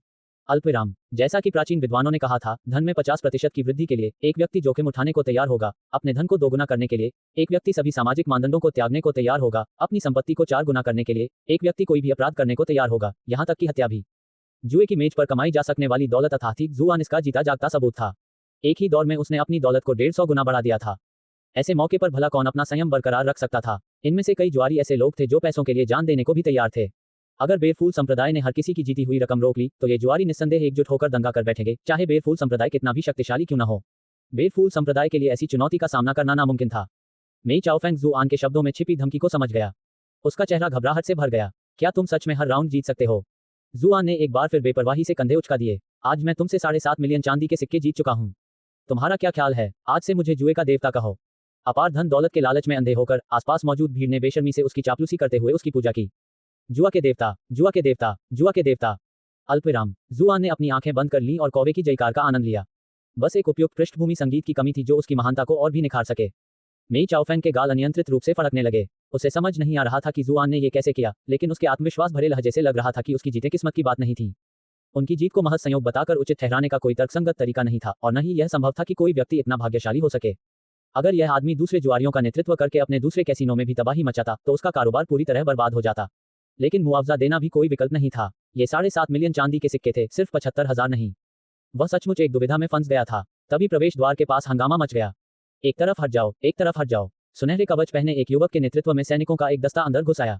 इस युवक का शरीर दुबला पतला और चेहरा आकर्षक था, और उसके कवच की चमक ने उसकी खूबसूरती को और भी बढ़ा दिया था। वाह, कितना सुंदर आदमी है। उसके पास खड़ी लड़कियां उत्साह से फुसफुसा रही थीं। जुआन ने गुस्से से नाक सिकोड़ी। क्या वे सिर्फ वर्दी देखकर ही आकर्षित हो रही हैं? इन महिलाओं ने सचमुच दुनिया को ज्यादा देखा ही नहीं है। उसने चुपके से चुचुयान पर एक नजर डाली। नए आने वालों के प्रति उसकी उदासीनता देखकर उसने राहत की सांस ली। यहाँ कौन गड़बड़ कर रहा है? युवा कमांडर ने भीड़ भरे कैसीनो फ्लोर पर नजर डाली और उसकी नजर जुआन पर पड़ी। तुम मुझे किस लिए देख रहे हो? क्या तुम्हें जलन हो रही है कि मैं तुमसे ज्यादा सुंदर हूँ? जुआन ने चिढ़कर जवाब दिया। इस आदमी का उसे देखते ही घूरना उसके बुरे इरादों को जाहिर कर रहा था। ये बात स्पष्ट होने के बाद चुप रहने का कोई कारण नहीं था। आपने सफलतापूर्वक संग कियान को ट्रोल करके 100 रेज पॉइंट्स हासिल कर लिए हैं। संग, कितना दुर्लभ उपनाम है, जुआन ने मन ही मन सोचा। युवा कमांडर का मुंह खुला रह गया। स्पष्ट रूप से वह जुआन से पूछताछ करने ही वाला था, लेकिन अचानक हुए इस झटके ने उसे पूरी तरह से विचलित कर दिया था, और वह समझ नहीं पा रहा था कि आगे क्या करे। सौभाग्य से मेई चाओफेंग तुरंत उसके पास पहुंची और उसके नए समर्थन का समर्थन किया। कमांडर सांग, आप बिल्कुल सही समय पर आए हैं। इस व्यक्ति ने हमारे कैसीनो में धोखाधड़ी की है। जब मैंने उससे इस बारे में पूछा तो उसने धमकी दी कि वह अन्य जुआरियों को मेरे कैसीनो में धोखाधड़ी करने के लिए उकसाएगा ताकि मेरा कारोबार बर्बाद हो जाए। भीड़ में मौजूद लोग पूरी तरह से हक्का बक्का रह गए। हम जानते हैं कि तुम पाताल लोक से हो, लेकिन क्या ये झूठ इतना बड़ा नहीं है? क्या तुम हमें बेवकूफ समझते हो? इसके बावजूद जुआन के समर्थन में बोलने के लिए एक भी व्यक्ति आगे नहीं आया। वे जानते थे कि दुनिया कितनी अतार्किक हो सकती है, इसलिए कोई भी तब तक इसमें शामिल नहीं होना चाहता था जब तक कि स्पष्ट न हो जाए कि किस पक्ष के जीतने की प्रबल संभावना है। जुआन द्वारा वादा किया गया पैसा लुभावना तो था, लेकिन अगर वे इसे कमाने या खर्च करने से पहले ही मारे गए तो ये सब व्यर्थ हो जाएगा। युवा कमांडर सांग कियान तुरंत आगे बढ़ा और गरजते हुए बोला, क्या तुम जानते हो कि धोखाधड़ी का अपराध क्या होता है? उसने मेई चाओफेंग की ओर मुड़कर पूछा। अच्छा, उसने तुम्हें कितने का चूना लगाया? 7.5 मिलियन चांदी के सिक्के, मेई चाओफेंग ने कड़वी मुस्कान के साथ जवाब दिया। 7.5 मिलियन चांदी के सिक्के, सांग कियान ने अचंभित होकर दोहराया। उसका दिमाग अभी भी सदमे को पचाने की कोशिश कर रहा था। क्या आप सब यहाँ इतने बड़े दांव खेलते हैं? मेरे पिता एक समय वित्त मंत्री थे, लेकिन शाही खजाने के हिसाब से तो वह भी एक बहुत बड़ी रकम मानी जाती है। उसका चेहरा उत्साह से चमक उठा। भारी धनराशि की धोखाधड़ी करने के अपराध में 3 से 10 साल तक की जेल की सजा हो सकती है, और विशेष रूप से गंभीर मामलों में इससे भी अधिक। सिल्वरहुक कसिनो से 7.5 मिलियन चांदी के सिक्कों से अधिक की धोखाधड़ी करने की हिम्मत करने के लिए आपको अपना पूरा जीवन जेल में बिताने का निश्चय कर लेना चाहिए। जुआन ने आंखें घुमाई और कोई जवाब नहीं दिया। इसके बजाय वह चुचुयान की ओर मुड़ा और पूछा, प्रिय, ये कौन है? मेई नाम के उस व्यक्ति से सुनकर ही इसने मेरे अपराध का फैसला क्यों कर दिया और मुझे सजा क्यों सुना दी? लगता है इसने प्लम ब्लॉसम संप्रदाय से काफी पैसा लिया है ना? उन शब्दों ने भीड़ में हलचल मचा दी। चुचुयान के होठों पर हल्की सी मुस्कान आ गई। कमांडर सांग पूर्व वित्त मंत्री के पुत्र हैं। लॉर्ड सांग हमारे लिचुआन कमांडरी के नए गवर्नर बन गए हैं। आपको उन्हें हल्के में नहीं लेना चाहिए। सांग कियान ने जल्दी से झुककर उन्हें प्रणाम किया। सुश्री चू, आप बहुत दयालु हैं। भविष्य में यहाँ हमारे काम के लिए मुझे चू वंश की मदद की आवश्यकता होगी। दुनिया का कोई भी आदमी चुचुयान जैसी खूबसूरत स्त्री के आगे झुक नहीं सकता था। भले ही ये बाप बेटे की जोड़ी चू वंश से निपटने के लिए यहाँ भेजी गई थी, फिर भी सांग कियान उसे प्रभावित करना चाहता था। जैसे ही संग कियान अपने बेदाग शिष्टाचार पर खुद को बधाई दे रहा था, तभी एक कर्कश आवाज सुनाई दी। तस्क, मैं सोच रहा था कि तुम कितने काबिल इंसान हो, लेकिन पता चला कि तुम भी मेरी तरह जान पहचान वालों पर निर्भर हो। वहां जुआन खड़ा था, लापरवाही से अपने कान खुजला रहा था। सांग कियान की सांस अटक गई। हालांकि वह जुआन से कभी व्यक्तिगत रूप से नहीं मिला था, लेकिन चुकुल के कुख्यात दामाद की बदनामी जग जाहिर थी। ये निकम्मा अपने ही खेमे में हंसी का पात्र था, और फिर भी उसे अब इस बदमाश के साथ संबंध रखना पड़ रहा था। कितनी बड़ी बेइज्जती! आपने सफलतापूर्वक सांग कियान को ट्रोल करके 300 रेज पॉइंट्स हासिल कर लिए हैं। मेई चाओफेंग की आंखें भी आश्चर्य से चौड़ी हो गईं। सांग कियान एक प्रतिष्ठित परिवार से थे। उनके पिता शाही दरबार के एक प्रतिष्ठित अधिकारी थे जिनके पास विशाल भूभाग पर अधिकार था। दूसरी ओर जुआन एक धूर्त व्यक्ति से ज्यादा कुछ नहीं था जिसे सौभाग्यवश चू कबीले से जुड़ने का मौका मिल गया था। क्या उन्हें आपका समर्थक माना जा सकता है? ऐसे शब्द बोलने के लिए आपको कितना बेशर्म होना चाहिए। कितना बेशर्म। आपने मेई चाओफेंग को ट्रोल करके 300 रेज पॉइंट्स हासिल कर लिए हैं। जुआन असमंजस में था। उसका अपमान सांग कियान के लिए था, फिर भी उसने किसी तरह मेई चाओफेंग को भी उकसा दिया था। इससे उन दोनों के बीच किसी तरह के नाजायज गुप्त संबंध का स्पष्ट संकेत मिलता था। इसी बीच चू चुयान ने सांग कियान की आंखों में गुस्से को देखा और मन ही मन धीरे से मुस्कुराए। दुनिया को आखिरकार जुआन की बेशर्मी भी देखने को मिल गई। उसने गला साफ करते हुए कहा, युवा स्वामी सांग, अगर मैं गलत नहीं हूं तो आप केवल नदी गश्ती दल के कमांडर हैं। आपको इस तरह के नागरिक मामलों में दखल देने का कोई अधिकार नहीं है। इस मामले पर फैसला सुनाना आपके लिए उचित नहीं होगा। अध्याय 66। एक कठिन परिस्थिति में। ब्राइटन मून शहर एक व्यापारिक केंद्र था जो नमक और धातु उद्योगों में प्रमुखता से शामिल था और यहाँ वस्तुओं का आयात निर्यात लगातार होता रहता था। अधिकांश व्यापार नदी के किनारे ही होता था, इसीलिए नदी गश्ती दल का गठन किया गया था। नदी गश्ती दल तस्करों के खतरे से निपटता था और साथ ही रणनीतिक संसाधनों और आवश्यक वस्तुओं की ढुलाई की सुरक्षा का भी जिम्मा संभालता था, विशेष रूप से नदी के कुछ खास स्थानों पर अक्सर पाए जाने वाले खूंखार जानवरों से। सांग कियान ने चू चुयान को शांत भाव से उत्तर दिया, नदी गश्ती दल का प्रभारी होने के साथ साथ लोगों की सुरक्षा सुनिश्चित करना भी मेरा कर्तव्य है। आज यहाँ इतने सारे लोग जमा हैं, ऐसे में अचानक कोई गड़बड़ी होने से भगदड़ मच सकती है, इसलिए मेरा यहाँ आकर स्थिति का जायजा लेना स्वाभाविक ही है। इस मामले को लेकर कमांडर सांग को परेशान करने की कोई जरूरत नहीं है। अचानक एक सौम्य आवाज सुनाई दी। हाथ में कागज का पंखा लिए एक युवक प्रवेश द्वार से अंदर आया, जिसके पीछे पहरेदारों का एक समूह था। उसका चेहरा सफेद जैद की तरह गोरा था और वह विद्वतापूर्ण प्रतीत होता था। ये व्यक्ति लड़का है या लड़की? चुप रहो, क्या तुम जीने से थक गए हो? वह तो सिटी लॉर्ड एस्टेट का युवा मालिक है। अल्पविराम। जुआन जी शियू को यहाँ देखकर दंग रह गया। उसे कभी समझ नहीं आया कि शाही परिवार और रईस लोग पुरुष रखेल क्यों रखते हैं, लेकिन अगर वे जी शियू जितने सुंदर हों तो ये बिल्कुल सामान्य बात होगी। अरे यार, मैं आखिर क्या सोच रहा हूँ? जैसे ही सांग कियान की नजर जी शियू पर पड़ी, उसकी आंखें गंभीर हो गईं। तो ये हैं युवा स्वामी जी। अगर मुझे सही याद है तो युवा स्वामी जी इस समय ब्राइटन मॉन अकादमी में पढ़ रहे होंगे और अभी तक उनका कोई आधिकारिक पद नहीं है। क्या अधिकार न होने के बावजूद आपका गार्डों को आदेश देना अनुचित नहीं है? जिया शियू ने अपना कागज का पंखा बंद किया और संग कियान को देखकर शांत भाव से मुस्कुराया। बेशक, इन पहरेदारों को मैं यहाँ नहीं लाया हूँ। मैं अभी कुछ देर पहले हेवनली इमॉर्टल टैवन में शराब पी रहा था, तभी मैंने अंकल पैंग को कुछ लोगों के साथ आते देखा। बस जिज्ञासावश मैं भी उनके साथ चल पड़ा। है ना अंकल पैंग? तोंद निकला हुआ एक आदमी लड़खड़ाते हुए कसिनो में दाखिल हुआ। एक हाथ से उसने अपनी अधिकारी वाली टोपी को गिरने से बचा रखा था। साफ दिख रहा था कि वह यहाँ आने की जल्दी में था। ये व्यक्ति शहर के उप मजिस्ट्रेट पांग चुन हैं। ये 5वें दर्जे के साधक हैं और ब्राइटन मून नगर के तीसरे सबसे बड़े अधिकारी हैं। हमारे चू कबीले से इनके अच्छे संबंध हैं, इसलिए बेहतर होगा कि तुम कुछ भी बोलकर गलती से भी इनका अपमान न करो। चू चुयान ने जुआन को जल्दी से आगाह किया, क्योंकि उसे डर था कि कहीं वो किसी भी क्षण कुछ भी बकवास न बोल दे। जुआन ने जोर से सिर हिलाकर उसकी ओर सहमति जताई, हालांकि उसके चेहरे पर अजीब सी बेचैनी थी। पैंग चुन नाम का एक आदमी, आखिर उसके माता पिता क्या सोच रहे हैं? इन विचलित करने वाले विचारों के बावजूद जुआन चू चुयान के शब्दों से कुछ महत्वपूर्ण जानकारी जुटाने में कामयाब रही। चू वंश का नगर प्रमुख के साथ घनिष्ठ संबंध था, लेकिन कुछ ही दिन पहले चू झोंगतियान ने उल्लेख किया था कि राज्यपाल सांग होन को उनसे निपटने के लिए लिचुआन कमांडरी भेजा गया है। यह अनुमान लगाना उचित था कि सांग होन की नियुक्ति शाही दरबार की इच्छा का प्रतिनिधित्व करती थी। हे भगवान, क्या चू परिवार विद्रोह की योजना बना रहा है? क्या वे शाही दरबार को कमजोर करने के लिए स्थानीय अधिकारियों के साथ मिलीभगत कर रहे हैं? जुआन को लगा कि उसने किसी मजबूत जान को पकड़ लिया है, लेकिन असल में वह एक नाव थी जो पलटने ही वाली थी। इसलिए तो वे एक मामूली अंडरवर्ल्ड संगठन से निपटने की स्थिति में नहीं थे। क्या मुझे इस नाव से कूदने का मौका ढूंढना चाहिए? अगर चू चुयान को पता होता कि वह क्या सोच रहा है तो वह उसे जमीन पर पटक देती और बुरी तरह पीटती। पैंग चुन ने मुट्ठी बांधकर मुस्कुराते हुए सांग कियान का अभिवादन किया। आपसे मिलकर बहुत खुशी हुई कमांडर सांग। सांग कियान ब्राइटन मून शहर के तीसरे सबसे बड़े अधिकारी उप मजिस्ट्रेट को नाराज करने की हिम्मत नहीं कर सका। उसने तुरंत जवाब दिया, जी हाँ, आपसे मिलकर मुझे भी खुशी हुई लॉर्ड वाइस मजिस्ट्रेट। दोनों ने जल्दी से एक दूसरे का हालचाल पूछा और फिर जी शियू की ओर ध्यान दिया। ये देखकर युवक को हंसी आ गई। तुम दोनों मुझे क्यों देख रहे हो? मेरा कोई आधिकारिक पद नहीं है, इसलिए तुम्हें यहाँ नियमों के अनुसार ही स्थिति को संभालना चाहिए। सांग कियान के पास कई जवाब सूझ रहे थे। ऐसा मत दिखाओ कि हमें नहीं पता कि तुमने ही पांग चुन को यहाँ बुलाया था। वह तुम्हारे पिता के प्रति बेहद वफादार है, तो तुम्हारे अलावा वह और किसकी बात सुनेगा? दूसरी ओर पैंग चुन ने सांग कियान को एक और मुस्कान दी। कमांडर सांग, क्या आपको कोई आपत्ति होगी अगर मैं इस मामले को अपने हाथ में ले लूं? सांग कियान ने जबरदस्ती मुस्कुराते हुए कहा, यह उप मजिस्ट्रेट के अधिकार क्षेत्र में आता है। मैं अपनी सीमा का उल्लंघन करने की हिम्मत नहीं करता। उप मजिस्ट्रेट के पास व्यापक अधिकार थे और वह शहर में सुरक्षा बनाए रखने के लिए जिम्मेदार था। संक्षेप में, वह शेरिफ या पुलिस प्रमुख के समान था। सामने जमा हुए अन्य लोगों को देखकर पैंग चुन का चेहरा गंभीर हो गया। यहाँ क्या हुआ? चू चुयान आगे बढ़ी और उसने पैंग चुन को घटनाक्रम समझाया। जब पांग चुन ने 7.5 मिलियन चांदी के सिक्के शब्द सुने तो वह लगभग चौंक कर उछल पड़ा, ठीक वैसे ही जैसे उससे पहले कई लोग पहली बार ये शब्द सुनकर चौंक गए थे। हालांकि वह जल्दी ही संभल गया और चू चुयान की बात को तार्किक निष्कर्ष तक पहुंचाया। संप्रदाय के गुरु मेई, लगता है यहाँ आप गलत हैं। चूंकि आपने एक कैसीनो खोला है, इसलिए नुकसान स्वीकार करना ही आपका अधिकार है। अन्यथा यदि सभी कैसीनो आपके तरीके से चलने लगे तो दुनिया में घोर अराजकता फैल जाएगी। मेई चाओफेंग ये देखकर क्रोधित हो गया कि पांग चुन चू चुयान का पक्ष ले रहा है, लेकिन फिर भी उसने संयम से जवाब दिया, मुख्य न्यायाधीश महोदय, आपको पूरी बात नहीं पता। इस आदमी ने 7.5 मिलियन चांदी के सिक्के जीतने में सिर्फ 2 चक्कर लगाए। ये तर्क से परे है। इसमें कोई संदेह नहीं कि उसने किसी न किसी तरह की चालाकी का इस्तेमाल किया है। हम ऐसी बात कैसे स्वीकार कर सकते हैं? जुआन को इस आरोप पर हंसी आ गई। कहिए, क्या आपको नहीं लगता कि आपके जैसे कैसीनो मालिक का अपने ग्राहकों द्वारा धोखाधड़ी करने की चिंता करना शर्मनाक है?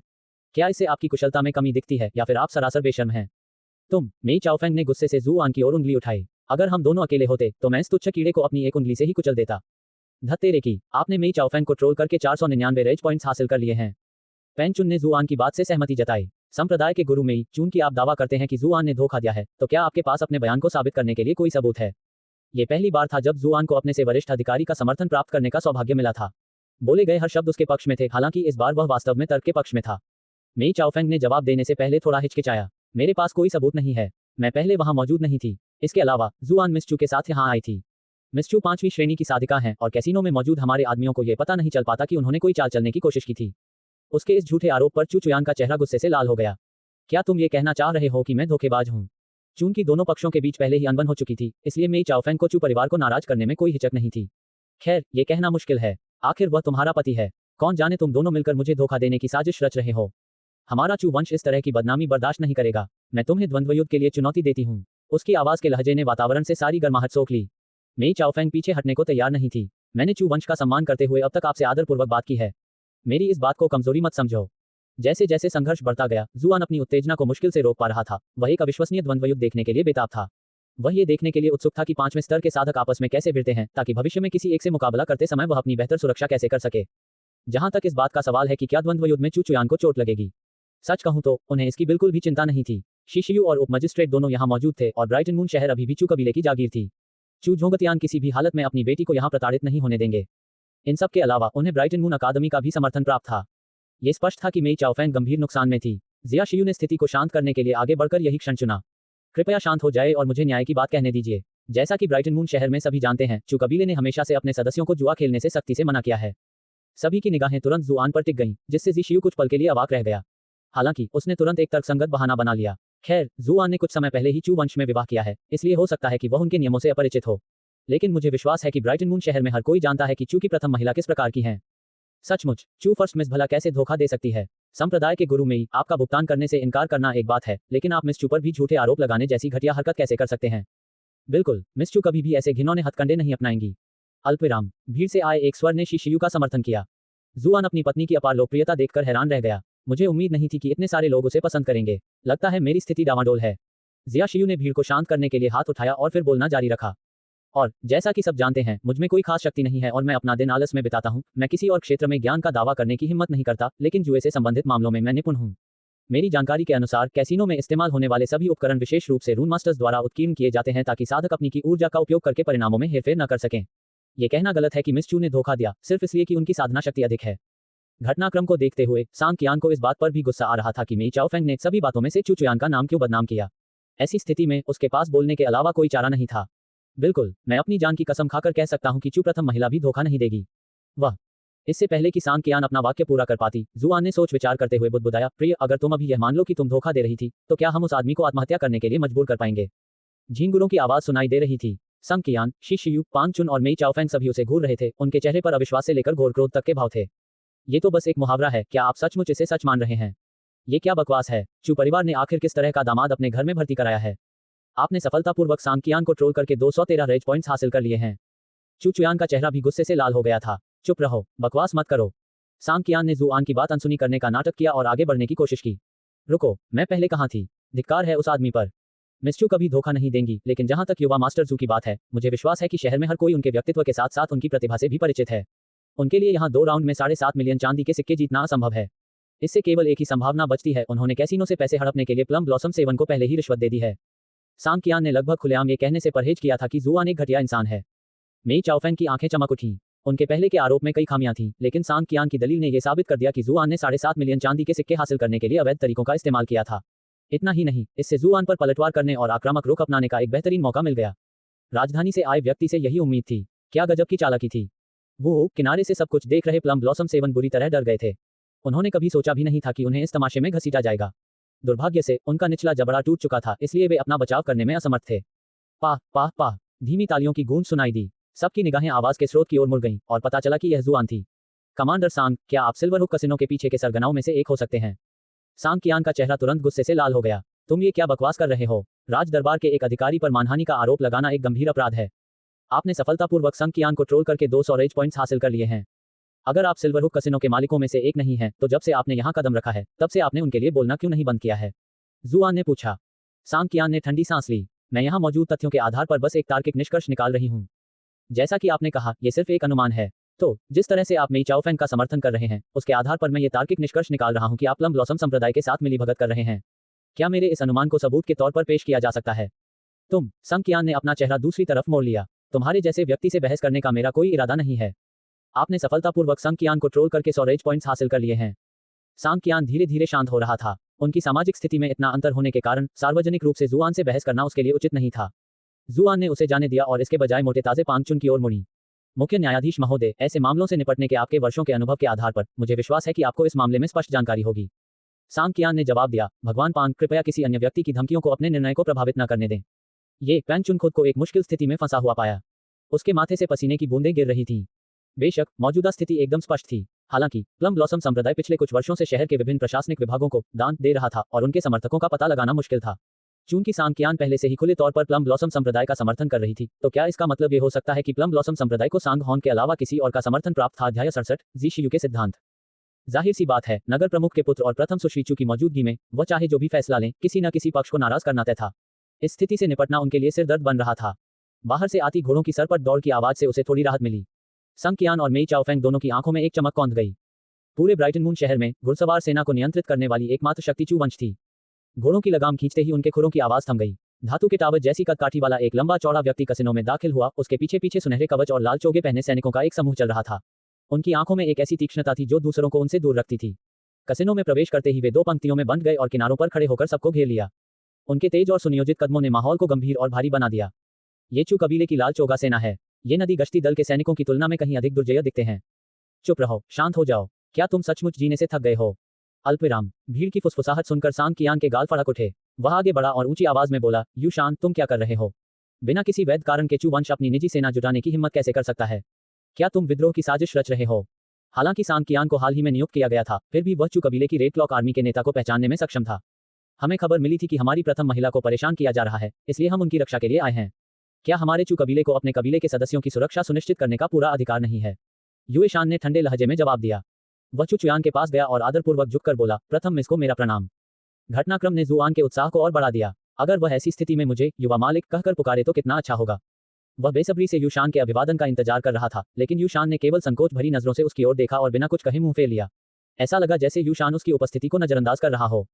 कमांडर के अभिवादन के जवाब में चू चुयान मुस्कुराए और उसने यूशान को उठने में मदद करने के लिए हाथ बढ़ाया।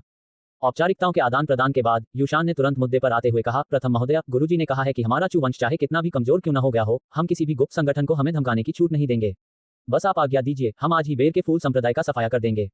उनकी इस घोषणा ने तुरंत ही भीड़ से जबरदस्त प्रतिक्रिया को जन्म दिया। मेई चाओफेंग भी उसकी बातों से सदमे में कांप उठी। प्लम ब्लॉसम संप्रदाय ने हाल के वर्षों में जो तरक्की की थी, वह उनकी ताकत की वजह से नहीं, बल्कि ब्राइटन मून शहर की सत्ताधारियों द्वारा उनकी मौजूदगी को अप्रत्यक्ष रूप से स्वीकार करने और उनकी गतिविधियों को नजरअंदाज करने की वजह से थी।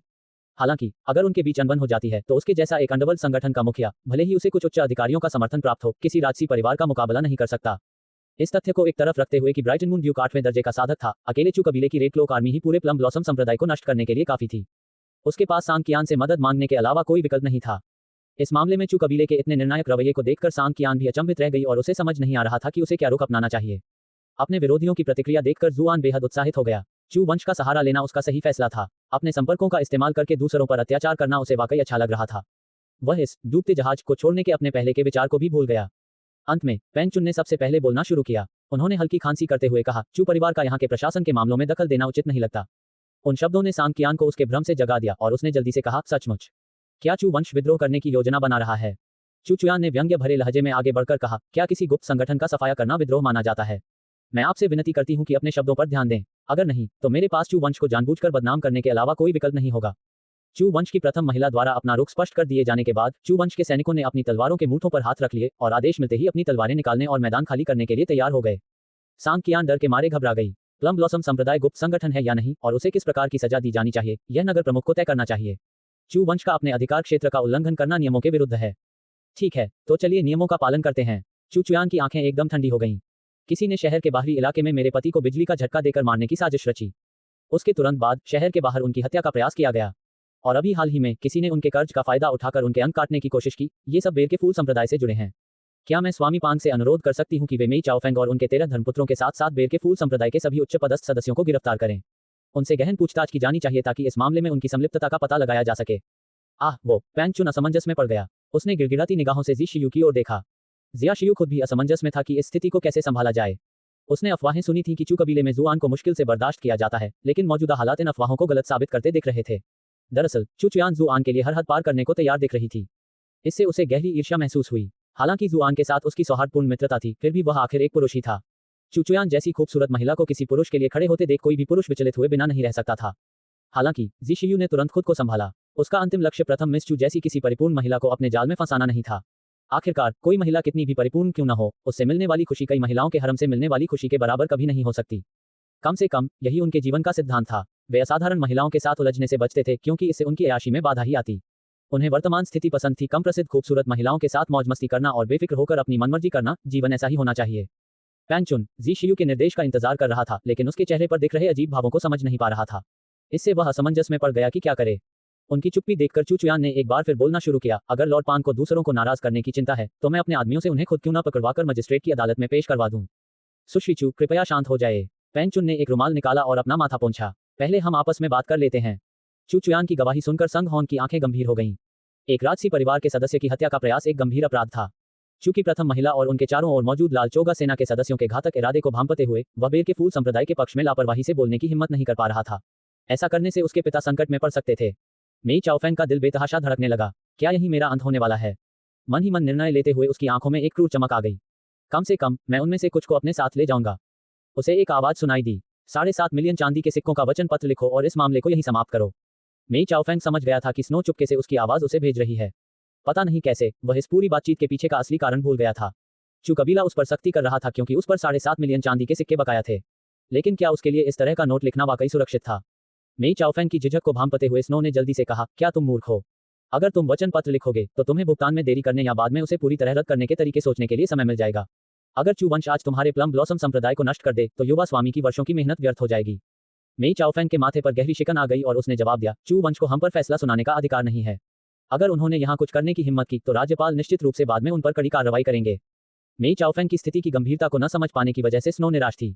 यह इतना आसान नहीं है। ब्राइटन मून शहर का नगर प्रमुख राजा क्यूई के गुट का सदस्य है। इसके अलावा एक बार जब तुम जेल में बंद हो जाओगे तो तुम्हारे खिलाफ गवाही देने वालों की कमी नहीं होगी। तुम अच्छी तरह जानते हो कि प्लम ब्लॉसम संप्रदाय ने वर्षों से कितने बुरे काम किए हैं। एक बार जब अधिकारी इस मामले की गंभीरता से जांच शुरू कर देंगे तो तुम्हारा काम तमाम हो जाएगा। मेई चाओफेंग दुविधा में था, लेकिन वह जानता था कि उसके पास कोई और विकल्प नहीं है। उसने चू चुयान की ओर मुड़कर प्रणाम किया। हमारे प्लम ब्लॉसम संप्रदाय ने आज अनुचित व्यवहार किया और श्रीमती चू को नाराज किया। कृपया मेरी विनम्र क्षमा स्वीकार करें। मुझे आशा है कि आप उदार होकर आज की हमारी गलती के लिए हमें क्षमा कर देंगी। इतनी विशाल भीड़ के सामने ऐसे विनम्र शब्द बोलने से उसके गाल शर्म से लाल हो गए थे। इसमें कोई शक नहीं था कि आज रात के बाद वह भीड़ के लिए हंसी का पात्र बन जाएगा। बस यूं ही वर्षों की मेहनत से बनाई गई उसकी प्रतिष्ठा चकनाचूर हो जाएगी। यही एकमात्र उपाय था जो वह कर सकता था। वह चू कबीले के उसे पद से हटाने के दृढ़ संकल्प को परखने का साहस नहीं कर सकता था। यदि चू कबीले ने अपनी सेना को बेर के फूल संप्रदाय के सभी सदस्यों को गिरफ्तार करने का आदेश दिया तो संप्रदाय का निश्चित रूप से अंत हो जाएगा। यदि यह निर्णय केवल उसे ही प्रभावित करता तो वह अपनी गरिमा बनाए रखने के लिए हर सावधानी को दरकिनार करने पर विचार कर सकता था। हालांकि प्लम ब्लॉसम संप्रदाय केवल उसका नहीं था, उसके पीछे कोई और भी था और उस व्यक्ति ने वर्षों से उसका समर्थन करने के लिए अथक प्रयास और संसाधन लगाए थे। यदि बेर के फूल संप्रदाय का एक ही रात में नाश हो जाए और वह किसी तरह अपनी जान बचा ले तो इसमें कोई संदेह नहीं था कि उसका समर्थक उसे क्रूर मृत्यु देगा। अंत में उसे अपना अहंकार त्याग कर अपने से काफी छोटी इस महिला से माफी मांगने के अलावा कोई चारा नहीं था। भीड़ की हर निगाह उसे शर्मिंदगी के भारी बोझ की तरह महसूस हो रही थी। माफी मांगने के बावजूद चू चुयान टस से मज नहीं हुआ। वह अच्छी तरह जानता था कि कुछ शब्दों से मामला सुलझना नामुमकिन है, इसलिए उसने चिल्लाकर कहा, आदमियों, मेरे लिए कागज और ब्रश लाओ। एक अधीनस्थ कर्मचारी अनुरोधित लेखन सामग्री लेकर तुरंत आया। उसने जल्दी से एक वचन पत्र लिखा और चू चुयान को सौंप दिया। सुश्री चू, ये 7.5 मिलियन चांदी के सिक्कों का वचन पत्र है। हम अपनी हानि स्वीकार करते हैं और आपको बकाया राशि का भुगतान करने को तैयार हैं। हालांकि हम इतनी बड़ी रकम एक साथ नहीं दे सकते, शायद ही दुनिया में कोई ऐसी शक्ति हो जो ऐसा कर सके। इसलिए मैं सुश्री चू से धैर्य रखने का अनुरोध करता हूँ। हम इस ऋण पर ब्याज का भुगतान हर साल अवश्य करेंगे। मूल राशि के लिए हम कोई न कोई व्यवस्था कर लेंगे। क्या मैं इस व्यवस्था के बारे में आपकी राय जान सकता हूँ?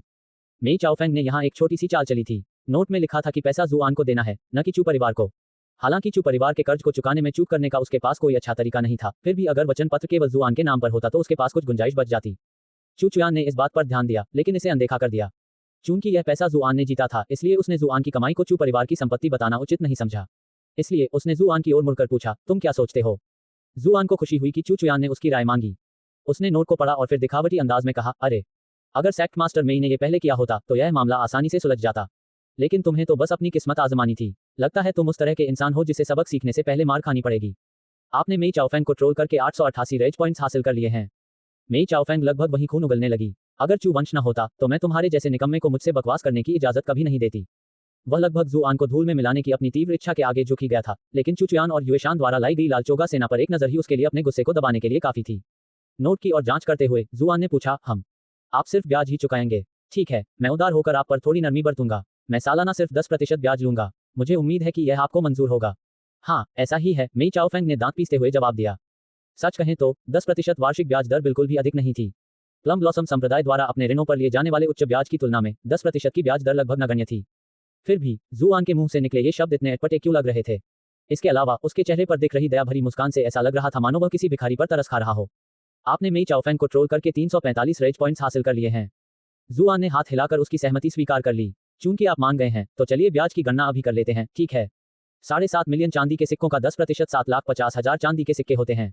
क्या आप भुगतान चांदी की सिल्लियों से करेंगे या नोटों से? सांग-कियान, शी-शियू और पांग चुन तीनों ने उसे खाली निगाहों से देखा। मेई चाओफेंग का मुंह खुला और बंद हुआ, लेकिन उसके मुंह से एक भी शब्द नहीं निकला। अध्याय 68, मंगेतर। चू कबीले की लालचोगा सेना के सैनिक भी एक दूसरे को घूरने से खुद को रोक नहीं पाए। उनका युवा स्वामी कुछ ज्यादा ही बेशर्म था। दुनिया में ऐसा कौन है जहां कोई कर्ज देने के तुरंत बाद ब्याज वसूलना शुरू कर देता है? कम से कम 1 साल तो इंतजार करना ही चाहिए। आपने मेई चाओफेंग को ट्रोल करके 200 रेज पॉइंट्स हासिल कर लिए हैं। अरे, ऐसा कोई चलन नहीं है। जुआन ने उलझन में चारों ओर देखा और इन वित्तीय प्रथाओं के नियमों से अनभिज्ञ होने का नाटक किया। चुचुयान चाहती थी कि जमीन फट जाए और वह उसे पूरा निगल जाए। आखिर उसने ऐसे निर्लज व्यक्ति को अपना पति क्यों चुना था? आमतौर पर तो ब्याज की पहली किस्त 1 साल बाद ही ली जाती है, लेकिन मेरी जानकारी के अनुसार संप्रदाय प्रमुख मेई 90% के बदले 130% का पालन करती हैं, इसलिए मुझे नहीं लगता कि हमारे लिए 7,50,000 चांदी के सिक्के अग्रिम रूप से लेना अनुचित होगा। तथाकथित 130% के बदले 90% का तात्पर्य सूदखोरों की एक आम प्रथा से था। सूदखोर 10% ब्याज दर पर ऋण स्वीकृत करते थे, लेकिन व्यक्ति को केवल तय राशि का 90% ही देते थे। फिर 3 महीने के अंत में वे 130% राशि वापस मांग लेते थे। इन सूदखोरों और उनकी कपटपूर्ण प्रथाओं के कारण कई व्यक्ति दिवालिया हो चुके थे। चुचुयान को 10% वार्षिक ब्याज दर बेहद रियायती लगी, क्योंकि बेर के फूल संप्रदाय की सामान्य ब्याज दर 10% प्रति माह थी। अगर 7.5 मिलियन चांदी के सिक्के इतनी बड़ी रकम न होती तो वह ऐसी शर्तें स्वीकार नहीं करती। बेशक वह समझ गई थी कि बेरफूल संप्रदाय का अपना पूरा कर्ज चुकाने का कोई इरादा नहीं था। इसलिए बेरफूल संप्रदाय द्वारा कोई भी प्रयास करने से पहले जितना हो सके उतना पैसा वसूल करना ही सबसे अच्छा था। मेई चाओफेंग ने दांत पीस लिए। उसे पहले ही समझ आ गया था कि बिना पैसे दिए वह इस मुसीबत से नहीं निकल पाएगा। उसने अधीरता से हाथ हिलाते हुए आदेश दिया, अपने आदमियों, 1 लाख चांदी के नोट यहाँ लाओ। जैसे ही उसके अधीनस्थ भाग निकले, उसने चुचुयान की ओर मुड़कर कहा, श्रीमती चू, कृपया मुझे क्षमा करें। इतनी बड़ी रकम भी हमारे लिए तुरंत देना असंभव है। फिर भी हम आपको ईमानदारी दिखाने के लिए पहले 1 लाख चांदी के सिक्के दे रहे हैं। बाकी रकम हम साल के अंत में चुका देंगे। क्या यह आपको स्वीकार्य है? मेई चाओफेंग ने इस मामले में जुआन से सलाह लेने की जहमत भी नहीं उठाई। वह उस बदमाश की किसी भी बकवास पर भरोसा करने का जोखिम नहीं उठाना चाहता था। वैसे भी वह जानता था कि यहाँ असली निर्णय लेने वाला चुचुयान ही था। चुचुयान ने एक पल के लिए हिचकिचाते हुए सहमति में सिर हिलाया। उसके अनुमान के अनुसार बेरफूल संप्रदाय इतनी कम समय सीमा में अधिकतम 1 लाख चांदी के सिक्के ही जुटा सकता था। बेरफूल संप्रदाय को इतनी कठिन परिस्थिति में डालना ठीक नहीं होगा। मेई चाओफेंग के एक अधीनस्थ ने नोटों के साथ हाजिरी लगाई। मेई चाओफेंग का पहला इरादा उन्हें चुचुयान को सौंपने का था, लेकिन कुछ सोचने के बाद उन्होंने उन्हें जुआन को देने का फैसला किया। युवा स्वामी जू, क्या आप इन्हें गिनना चाहेंगे? अगर वो नोट चुचुयान के हाथ लग गए तो उसे वापस पाना उसके लिए मुश्किल होगा, लेकिन अगर वो जुआन के पास हो तो हाँ, मेरे पास उससे वो नोट उगलवाने का तरीका है। जी हाँ, बिल्कुल। जुआन ने लालच से नोट उठाए और एक एक करके गिनने लगी।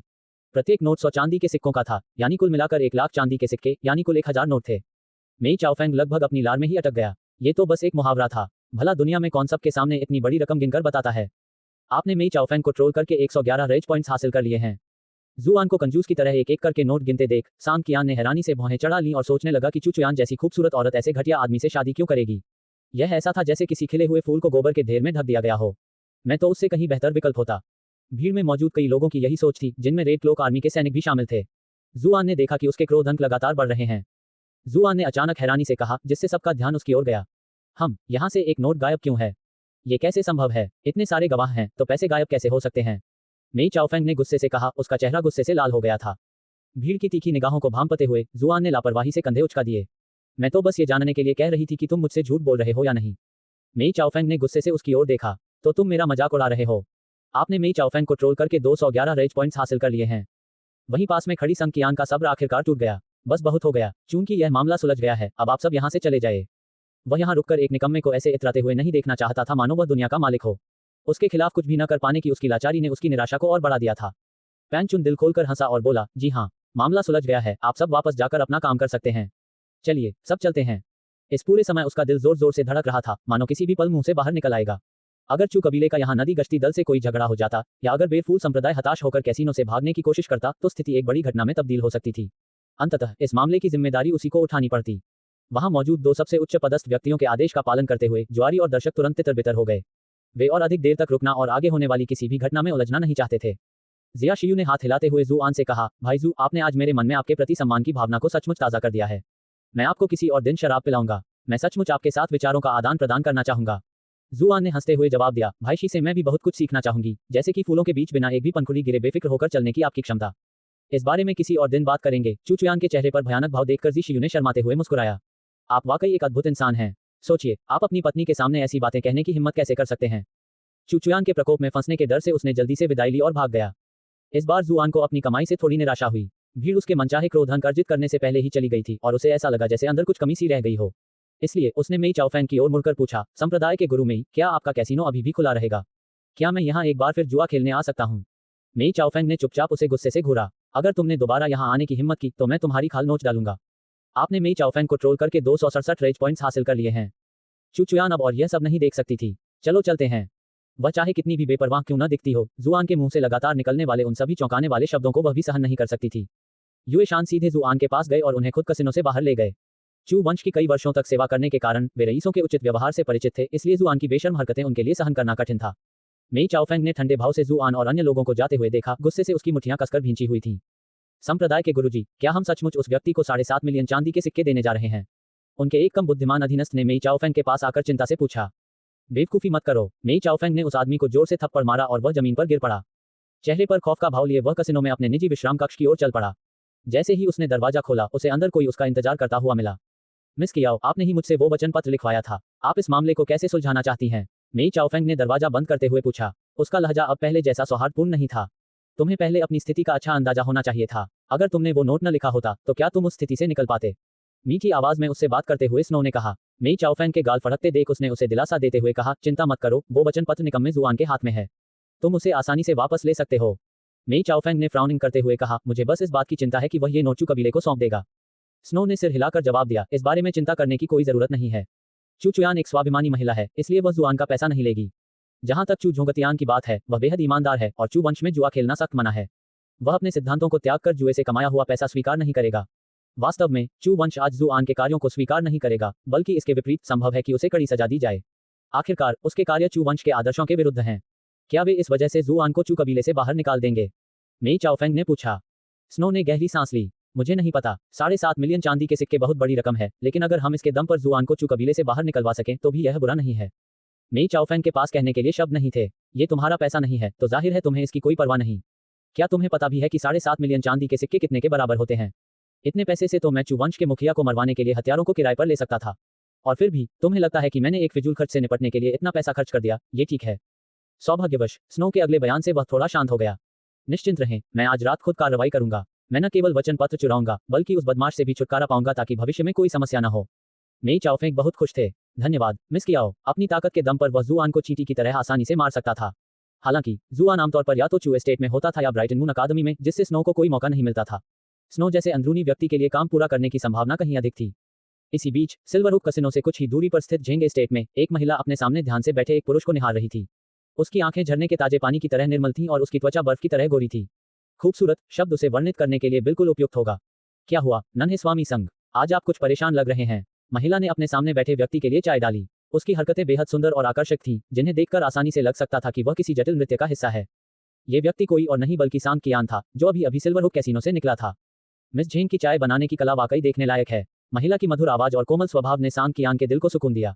महिला ने हल्की सी मुस्कान के साथ कहा, हमारी सगाई की अवधि पूरी हो जाने के बाद मुझे हर दिन आपके लिए चाय बनाने में बहुत खुशी होगी। यह महिला कोई और नहीं बल्कि झेंग कुल की युवती झेंग दान थी। झेंग कुल ने विवाह के वादे के माध्यम से सांग कुल के साथ गठबंधन किया था, जिससे वह सांग कियान की मंगेतर बन गई थी। हालांकि यह उनकी पहली मुलाकात नहीं थी, फिर भी सांग कियान की आंखों में आश्चर्य की चमक थी। जब सांग कियान को पहली बार पता चला कि उसके पिता ने ब्राइटन मून शहर के एक व्यापारी की बेटी से उसकी सगाई कर दी है, तो वह संतुष्ट था। उसने इस मामले पर कई बार अपने पिता से झगड़ा भी किया था, लेकिन जैसे ही उसकी मुलाकात झेंग डैन से हुई, उसका सारा विरोध पल भर में हवा में उड़ गया। वजह क्या थी? उस व्यापारी की बेटी बेहद खूबसूरत थी। ऐसी स्त्री से शादी करना कोई बुरी बात नहीं थी। धन्यवाद मिस झेंग। संग कियान ने चाय का प्याला लेने के लिए हाथ बढ़ाया और इस मौके का फायदा उठाते हुए चुपके से झेंग डैन के हाथ को छू लिया। हालांकि झेंग डैन ने बड़ी शालीनता से अपना हाथ हटा लिया। युवा स्वामी झेंग, शादी के बाद मैं आपकी हो जाऊंगी। शादी के बाद आप जो भी चाहेंगे मैं उसमें आपका साथ दूंगी। लेकिन अभी झेंग डैन के शब्दों का अर्थ स्पष्ट था। वह शादी से पहले उनके साथ शारीरिक संबंध नहीं बनाना चाहती थी। सांग कियान की आंखों में क्रोध की एक झलक दिखाई दी, लेकिन उसने तुरंत उसे छुपा लिया। झेंग डैन जितना अधिक संकोच से पेश आ रही थी, उतना ही वह उसकी ओर आकर्षित हो रहा था। उसे ऐसा लग रहा था मानो कोई उसके दिल को गुदगुदा रहा हो, उसके लिए उसकी चाहत को बढ़ा रहा हो। उसने तो ये भी सोचा कि क्या सभी पुरुष जन्म से ही इतने निर्धन होते हैं, जो केवल उन्हीं चीजों की इच्छा रखते हैं जो उनकी पहुंच से बाहर होती हैं। सिल्वर हुक कसिनो में थोड़ी देर पहले कुछ हुआ था। अपनी असहजता को छिपाने के लिए सांग कियान ने जल्दी से बताया कि पहले क्या हुआ था। झेंग डैन के चेहरे पर हैरानी के भाव झलक रहे थे और उसने कहा, हम सिल्वर हुक कसिनो ने जुआन को 7.5 मिलियन चांदी के सिक्के लेकर जाने दिया। मैंने तो बहुत समय से सुना था कि चू कबीले का युवा मालिक फिजूल खर्ची करता है, लेकिन लगता है कि उन अफवाहों पर भरोसा नहीं किया जा सकता। उसकी आवाज, जो किसी दूसरे आदमी की तारीफ करती हुई लग रही थी, ने सांग कियान को अंदर ही अंदर असहज कर दिया। वो बस किस्मत वाला था। उसने बिना देखे ही 2 दांव सही लगा दिए। झेंग डैन ने धीरे से मुस्कुराते हुए अपने लाल होठों को एक सुंदर मुस्कान में बदल दिया। सांग कियान के मन की बात समझना मुश्किल नहीं था, इसलिए उसने जानबूझकर ऐसा कुछ नहीं कहा जिससे वह भड़क उठे। सांग कियान ने आगे कहा, चूंकि हम यहाँ हैं तो मुझे एक काम में आपकी मदद की जरूरत है। अध्याय 69, शहद का जाल। झेंग डैन मुस्कुराया और बोला, हम जल्द ही एक परिवार बनने वाले हैं। आपको जो भी समस्या हो वह स्वाभाविक रूप से मेरी भी समस्या है। बेझिझक बोलिए। सांग कियान ने धीरे से अपनी जीभ चटकाई। तुम इतनी सुंदर बातें करते हो, लेकिन मुझे तुम्हारा हाथ पकड़ने तक नहीं देते। इस समय सिल्वर हुक कसिनो में जुआन का 7.5 मिलियन चांदी के सिक्कों का एक वचन पत्र है। वह चू कबीले की सुरक्षा में है और अपना बाकी समय ब्राइटन मून अकादमी में बिताता है। जैसा कि आप जानते हैं, अकादमी के मामलों में दखल देना मेरी स्थिति नहीं है। क्या मैं आपसे अनुरोध कर सकता हूं कि आप उससे संपर्क करें और उससे वह वचन पत्र उधार लें? मैं उसके करीब कैसे जाऊं? झेंग डैन ने भौहें चढ़ा ली। उसके दिल में एक अशुभ आशंका पनप रही थी। दुनिया के सभी पुरुष किसी खूबसूरत स्त्री के जाल में फंस जाते हैं, और उस जैसे निकम्मे तो और भी ज्यादा। अपनी खूबसूरती से तुम उसे आसानी से मोहित कर लोगी और उससे अपनी बात मनवा लोगी।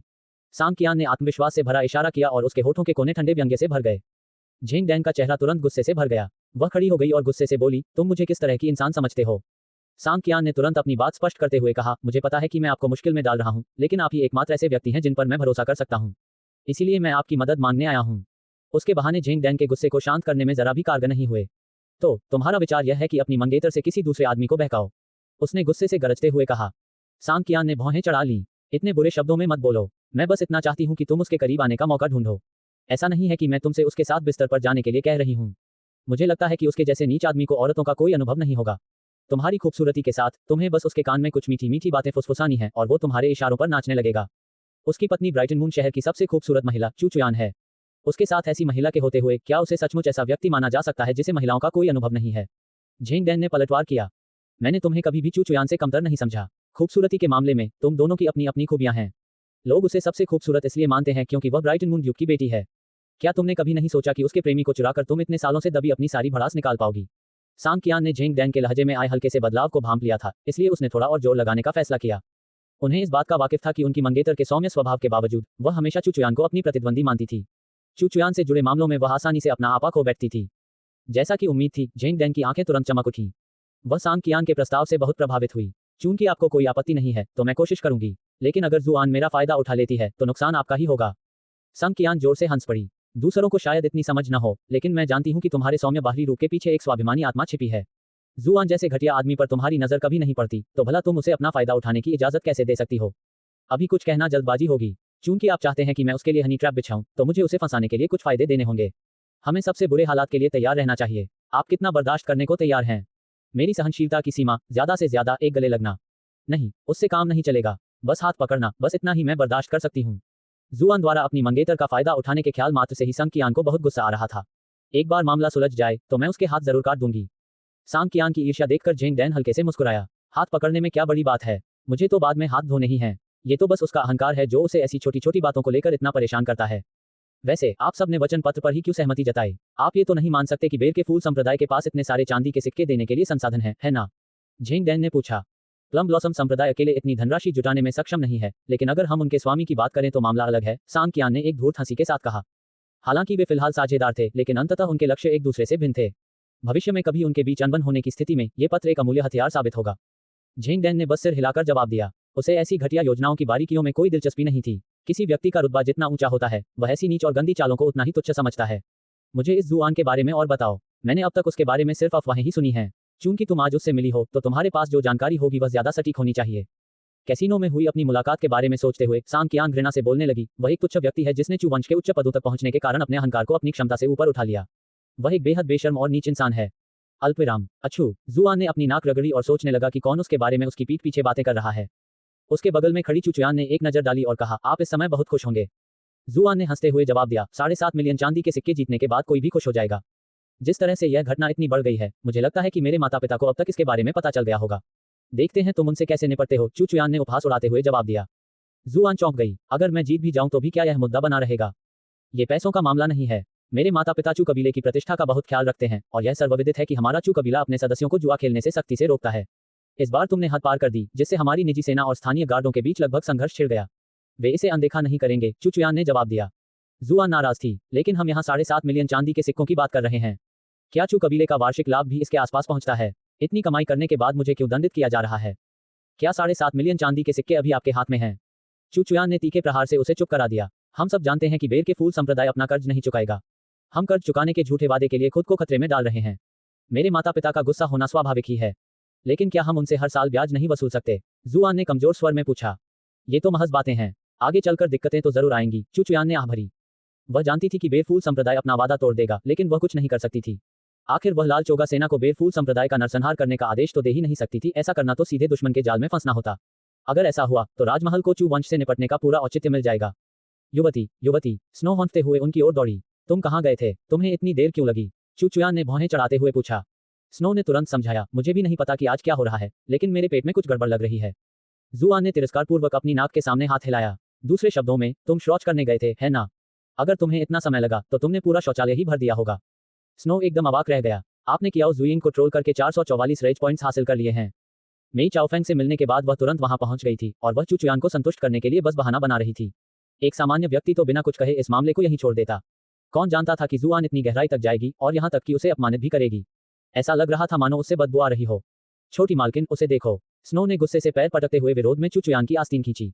मैं आज रात इस नीच आदमी को मार डालूंगा, इसलिए अभी हम किसी झगड़े में नहीं पड़ सकते, नहीं तो मैं खुद ही मुख्य संदिग्ध बन जाऊंगा। चुचुयान ने जुआन को घूरते हुए कहा, क्या तुम इतनी घिनौनी हरकतें करना बंद कर सकती हो? ये बात ध्यान देने योग्य थी कि जुआन को फटकार लगाने के बावजूद उसने अनजाने में ही स्नो का हाथ झटक दिया था। स्पष्ट रूप से जुआन की टिप्पणी ने स्नो के प्रति उसकी धारणा को भी प्रभावित किया था।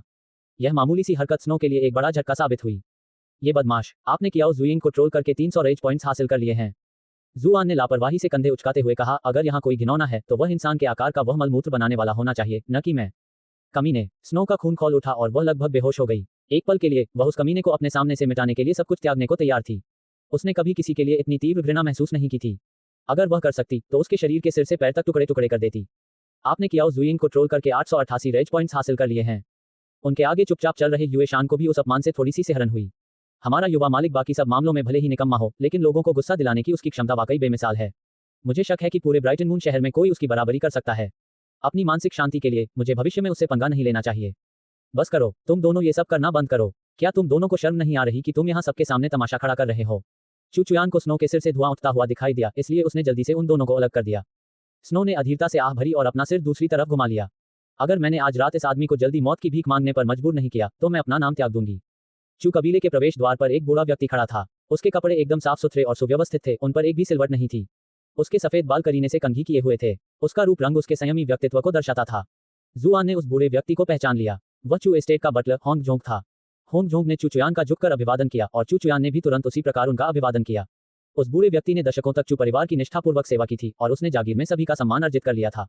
अभिवादन का आदान प्रदान करने के बाद होंग जोंग ने उन्हें बताया, गुरुजी ने मुझे आदेश दिया है कि जब युवा स्वामी लौटे तो मैं उन्हें अध्ययन कक्ष में ले आऊं। फिर वह मुड़ा और आगे बढ़ने लगा। चुचुयान ने जुआन को एक तीखी नजर से देखा और होंग जोंग के पीछे पीछे अध्ययन कक्ष में चली गई। जुआन को आश्चर्य हुआ कि होंग जोंग का रवैया और लहजा पहले जैसा ही था। अब तक तो उस बूढ़े आदमी को होंग शिंगलिंग के साथ हुए झगड़े के बारे में पता चल जाना चाहिए था, फिर भी वह इतना बेपरवाह क्यों लग रहा था? होंग जोंग ने जुआन के मन की बात समझ ली थी। छोटी मालकिन, छोटे मालिक, मुझे शिंगलिंग के साथ जो हुआ उसके बारे में पता चल गया है। वह लड़का हमेशा से ही घमंडी और लापरवाह रहा है और उसने मूर्खता में आकर छोटे मालिक से पंगा ले लिया। मुझे उसकी तरफ से छोटे मालिक से माफी मांगने की अनुमति दें। छोटे मालिक, मुझे उम्मीद है कि आप इस बात को दिल पर नहीं लेंगे। उसके वापस आने पर मैं उसे सबक सिखाऊंगा। अंकल जोंग, आप इस मामले को कुछ ज्यादा ही गंभीरता से ले रहे हैं। जुआन में भी कमियां हैं, चुचुयान ने तुरंत जवाब दिया। जुआन उस जवाब से स्पष्ट रूप से नाराज थी। इससे मेरा क्या लेना देना है? ये वही घमंडी आदमी है जो मुझसे पंगा लेने की कोशिश करता रहता है। वह कुछ कहने ही वाला था कि चू चुयान ने उसे तीखी निगाहों से घूरा, जिससे उसके पास अपने शब्द वापस लेने के अलावा कोई चारा नहीं बचा। ऐसा लगता था कि चू एस्टेट में होंग जोंग का काफी रुतबा था। ठीक है, मैं इसे जाने देता हूँ क्योंकि तुम मेरी पत्नी हो। होंग जोंग ने सिर हिलाते हुए कहा, मैं उस बच्चे को अच्छी तरह जानता हूँ। उसके मन में कुछ बड़े बड़े सपने हैं, इसलिए स्वाभाविक है कि वह इस समय थोड़ा परेशान है। इसमें कोई शक नहीं कि इस झगड़े की शुरुआत उसी ने की थी। हालांकि स्वामी और महोदया ने इस बारे में कुछ नहीं कहा है, फिर भी मुझे बहुत बुरा लग रहा है। उसके शब्दों में गहरी ईमानदारी झलक रही थी। जुआन ये समझ नहीं पा रहा था कि होंग जोंग जैसा नेक और ईमानदार व्यक्ति भला इतने संकीर्ण सोच वाले बेटे का पालन पोषण कैसे कर सकता है। बूढ़े बटलर के प्रति सहानुभूति रखते हुए उसने फैसला किया कि जब तक होंग शिंगरिंग उससे आगे कोई छेड़छाड़ नहीं करेगा तब तक वह उससे बदला नहीं लेगा। चू चुयान ने अपने हार्दिक आश्वासन के साथ जवाब दिया और कुछ ही शब्दों में होंग जोंग की असहजता को दूर कर दिया। उन्होंने सहजता से बातचीत को चू परिवार के कारोबार की ओर मोड़ दिया और माहौल तुरंत खुशनुमा हो गया। जुआन को आश्चर्य होता था कि चू चुयान जैसा निर्मम व्यक्ति चू कबीले के कारोबार को ठीक से कैसे संभाल सकता है। अब उसे इसका कारण समझ में आने लगा था। कुछ ही देर में समूह अध्ययन कक्ष में पहुंच गया, जहां चू जोंगटियन और किनवानरू उनका इंतजार कर रहे थे। जुआन, तुम्हारी गुस्ताखी, तुम्हारी धृष्टता, तुम्हारी हिम्मत कैसे हुई खुलेआम कैसीनो जाने की। इतना ही नहीं, तुम चुयान को भी साथ ले आए। किनवानरू ने गुस्से से मेज पर हाथ पटका और उसे घूर कर देखा। आपने किनवानरू को ट्रोल करके 77 रेज पॉइंट्स हासिल कर लिए हैं। अध्याय 70, एक भीषण नरसंहार। अपनी पत्नी की हथेली के मेज पर पड़ने की आवाज से चू झोंगतियान चौंक गया, जो अपनी चाय पी रहा था। वह अनजाने में ही झटक गया, जिससे उसकी चाय लगभग छलक गई। अपनी असहजता को छिपाने के लिए उसने गला साफ किया और अपनी पत्नी के साथ बोला, सच में जुआन, क्या तुम्हें पता है तुमने क्या गलती की है। जुआन ने मन ही मन चू झोंगटियन को जोरू का गुलाम पति होने के लिए कोसा, लेकिन उसने पूरी ईमानदारी से जवाब दिया, मुझे पता है कि मैंने गलती की है। जुआन की प्रतिक्रिया देखकर चू झोंगटियन और किनवानरू दोनों ही अचंभित रह गए। उन्हें उम्मीद थी कि वह उनका खंडन करेगा, जैसा कि उसने पहले भी कई बार किया था, और उन्होंने तो यहाँ तक सोच लिया था कि उसके खंडन का जवाब कैसे दिया जाए। जुआन के इस अप्रत्याशित समर्पण ने उनकी सारी उम्मीदें तोड़ दी और वे बातचीत जारी रखने का उचित तरीका खोजने में जुट गए। चू चुयान और युए शान ने हैरानी भरी निगाहों से एक दूसरे को देखा। जुआन का यह आज्ञाकारी व्यवहार चौंकाने वाला था। क्या सच में यही वह व्यक्ति था जिसने कुछ देर पहले कैसीनो में अपनी तीखी जुबान से सबको पछाड़ दिया था। किनवानरू ने कुछ देर सोचने के बाद पहले से तैयार की गई स्क्रिप्ट के अनुसार आगे बढ़ने का फैसला किया। क्या आपको नहीं पता कि हमारे चू कबीले में ऐसे नियम हैं जो हमारे सदस्यों को जुआ खेलने से रोकते हैं। मुझे तो अभी पता ही नहीं था, जब तक आपने बताया नहीं। जुआन ने पलक झपकाए बिना झूठ बोला। उसने सीना ठोकते हुए आत्मविश्वास से कहा, सास जी, कृपया अपना गुस्सा शांत कीजिए। अपने गुस्से से अपने शरीर को नुकसान मत पहुंचाइए। मैं वादा करता हूं कि भविष्य में कभी भी उस तरह की नीच और भ्रष्ट जगह पर नहीं जाऊंगा। मेई चाओफेंग कितनी बेवकूफ होगी कि उसने उसे कैसीनो में घुसने और उनके पैसे जीतते रहने की इजाजत दे दी। ये वादा तो बिल्कुल स्वाभाविक था। किनवानरू का नेक गुस्सा और भी शांत हो गया। जुआन के अजीबोगरीब गंभीर रवैये ने उसे अपने तैयार किए गए वाक्य बोलने का मौका छीन लिया था। उसने चू चुयान को घूरते हुए कहा, तुम्हें उसे तभी चेतावनी दे देनी चाहिए थी। तुम उसके साथ कैसे चली गईं? चू चुयान एक पल के लिए हिचकिचाई, लेकिन अंत में उसने जुआन के झूठ को उजागर न करने का फैसला किया। यह मेरी लापरवाही थी। उसे चिंता थी कि जुआन को बहुत कठोर दंड दिया जाएगा, इसलिए उसने उसके लिए कुछ दोष अपने ऊपर लेने का फैसला किया। स्नो का बोलने का मन तो हुआ, लेकिन अंत में उसने चुप रहना ही बेहतर समझा। मैं वैसे भी बाद में इस आदमी की जान लेने वाली हूँ, इसलिए चू कबीले द्वारा उसे दंडित किया जाए या न किया जाए, इससे कोई फर्क नहीं पड़ता। ये कहने की आवश्यकता नहीं है कि किनवानरू ने जुआन का बचाव करने के चू चुयान के प्रयास को भली भांति समझ लिया था। आखिर जुआन ने मेरी बेटी पर ऐसा कौन सा जादू किया है कि वह इतनी जल्दी उसके पक्ष में बोलने लगी। ऐसा लग रहा था मानो उसकी प्यारी बेटी उससे छीन ली गई हो। उसने जुआन को घूर कर देखा। आपने किनवानरू को ट्रोल करके 33 रेज पॉइंट्स हासिल कर लिए हैं। जुआन इस अचानक सूचना से स्तब्ध रह गई। चू चुयान ने तो मेरे पक्ष में बोल भी दिया है, फिर भी तुम मुझसे नाराज हो। क्या तुम हद से ज्यादा जिद नहीं कर रही हो? फिर भी अतिरिक्त रेज पॉइंट्स पाकर वह बेहद खुश था। आखिरकार ताकतवर बनने की कुंजी तो यही थी। चू झोंगटियन ने हल्की खांसी के बाद गहरी आवाज में कहा, इस मामले को बेवजह बढ़ा चढ़ाकर पेश किया गया। हम स्थानीय गार्डों से भिड़ने ही वाले थे। आखिरकार इस सब की शुरुआत करने वाला मुख्य दोषी तो तुम ही हो। अपनी बात पूरी करने से पहले ही जुआन ने वचन पत्र निकाला और अपने सास ससुर को दे दिया। मैं आप दोनों को 7.5 मिलियन चांदी के सिक्के भेंट करता हूँ। चुयान मेरी पत्नी है, इसलिए मैं उसका पति हूँ। स्वाभाविक रूप से मेरी सारी संपत्ति चू वंश की है।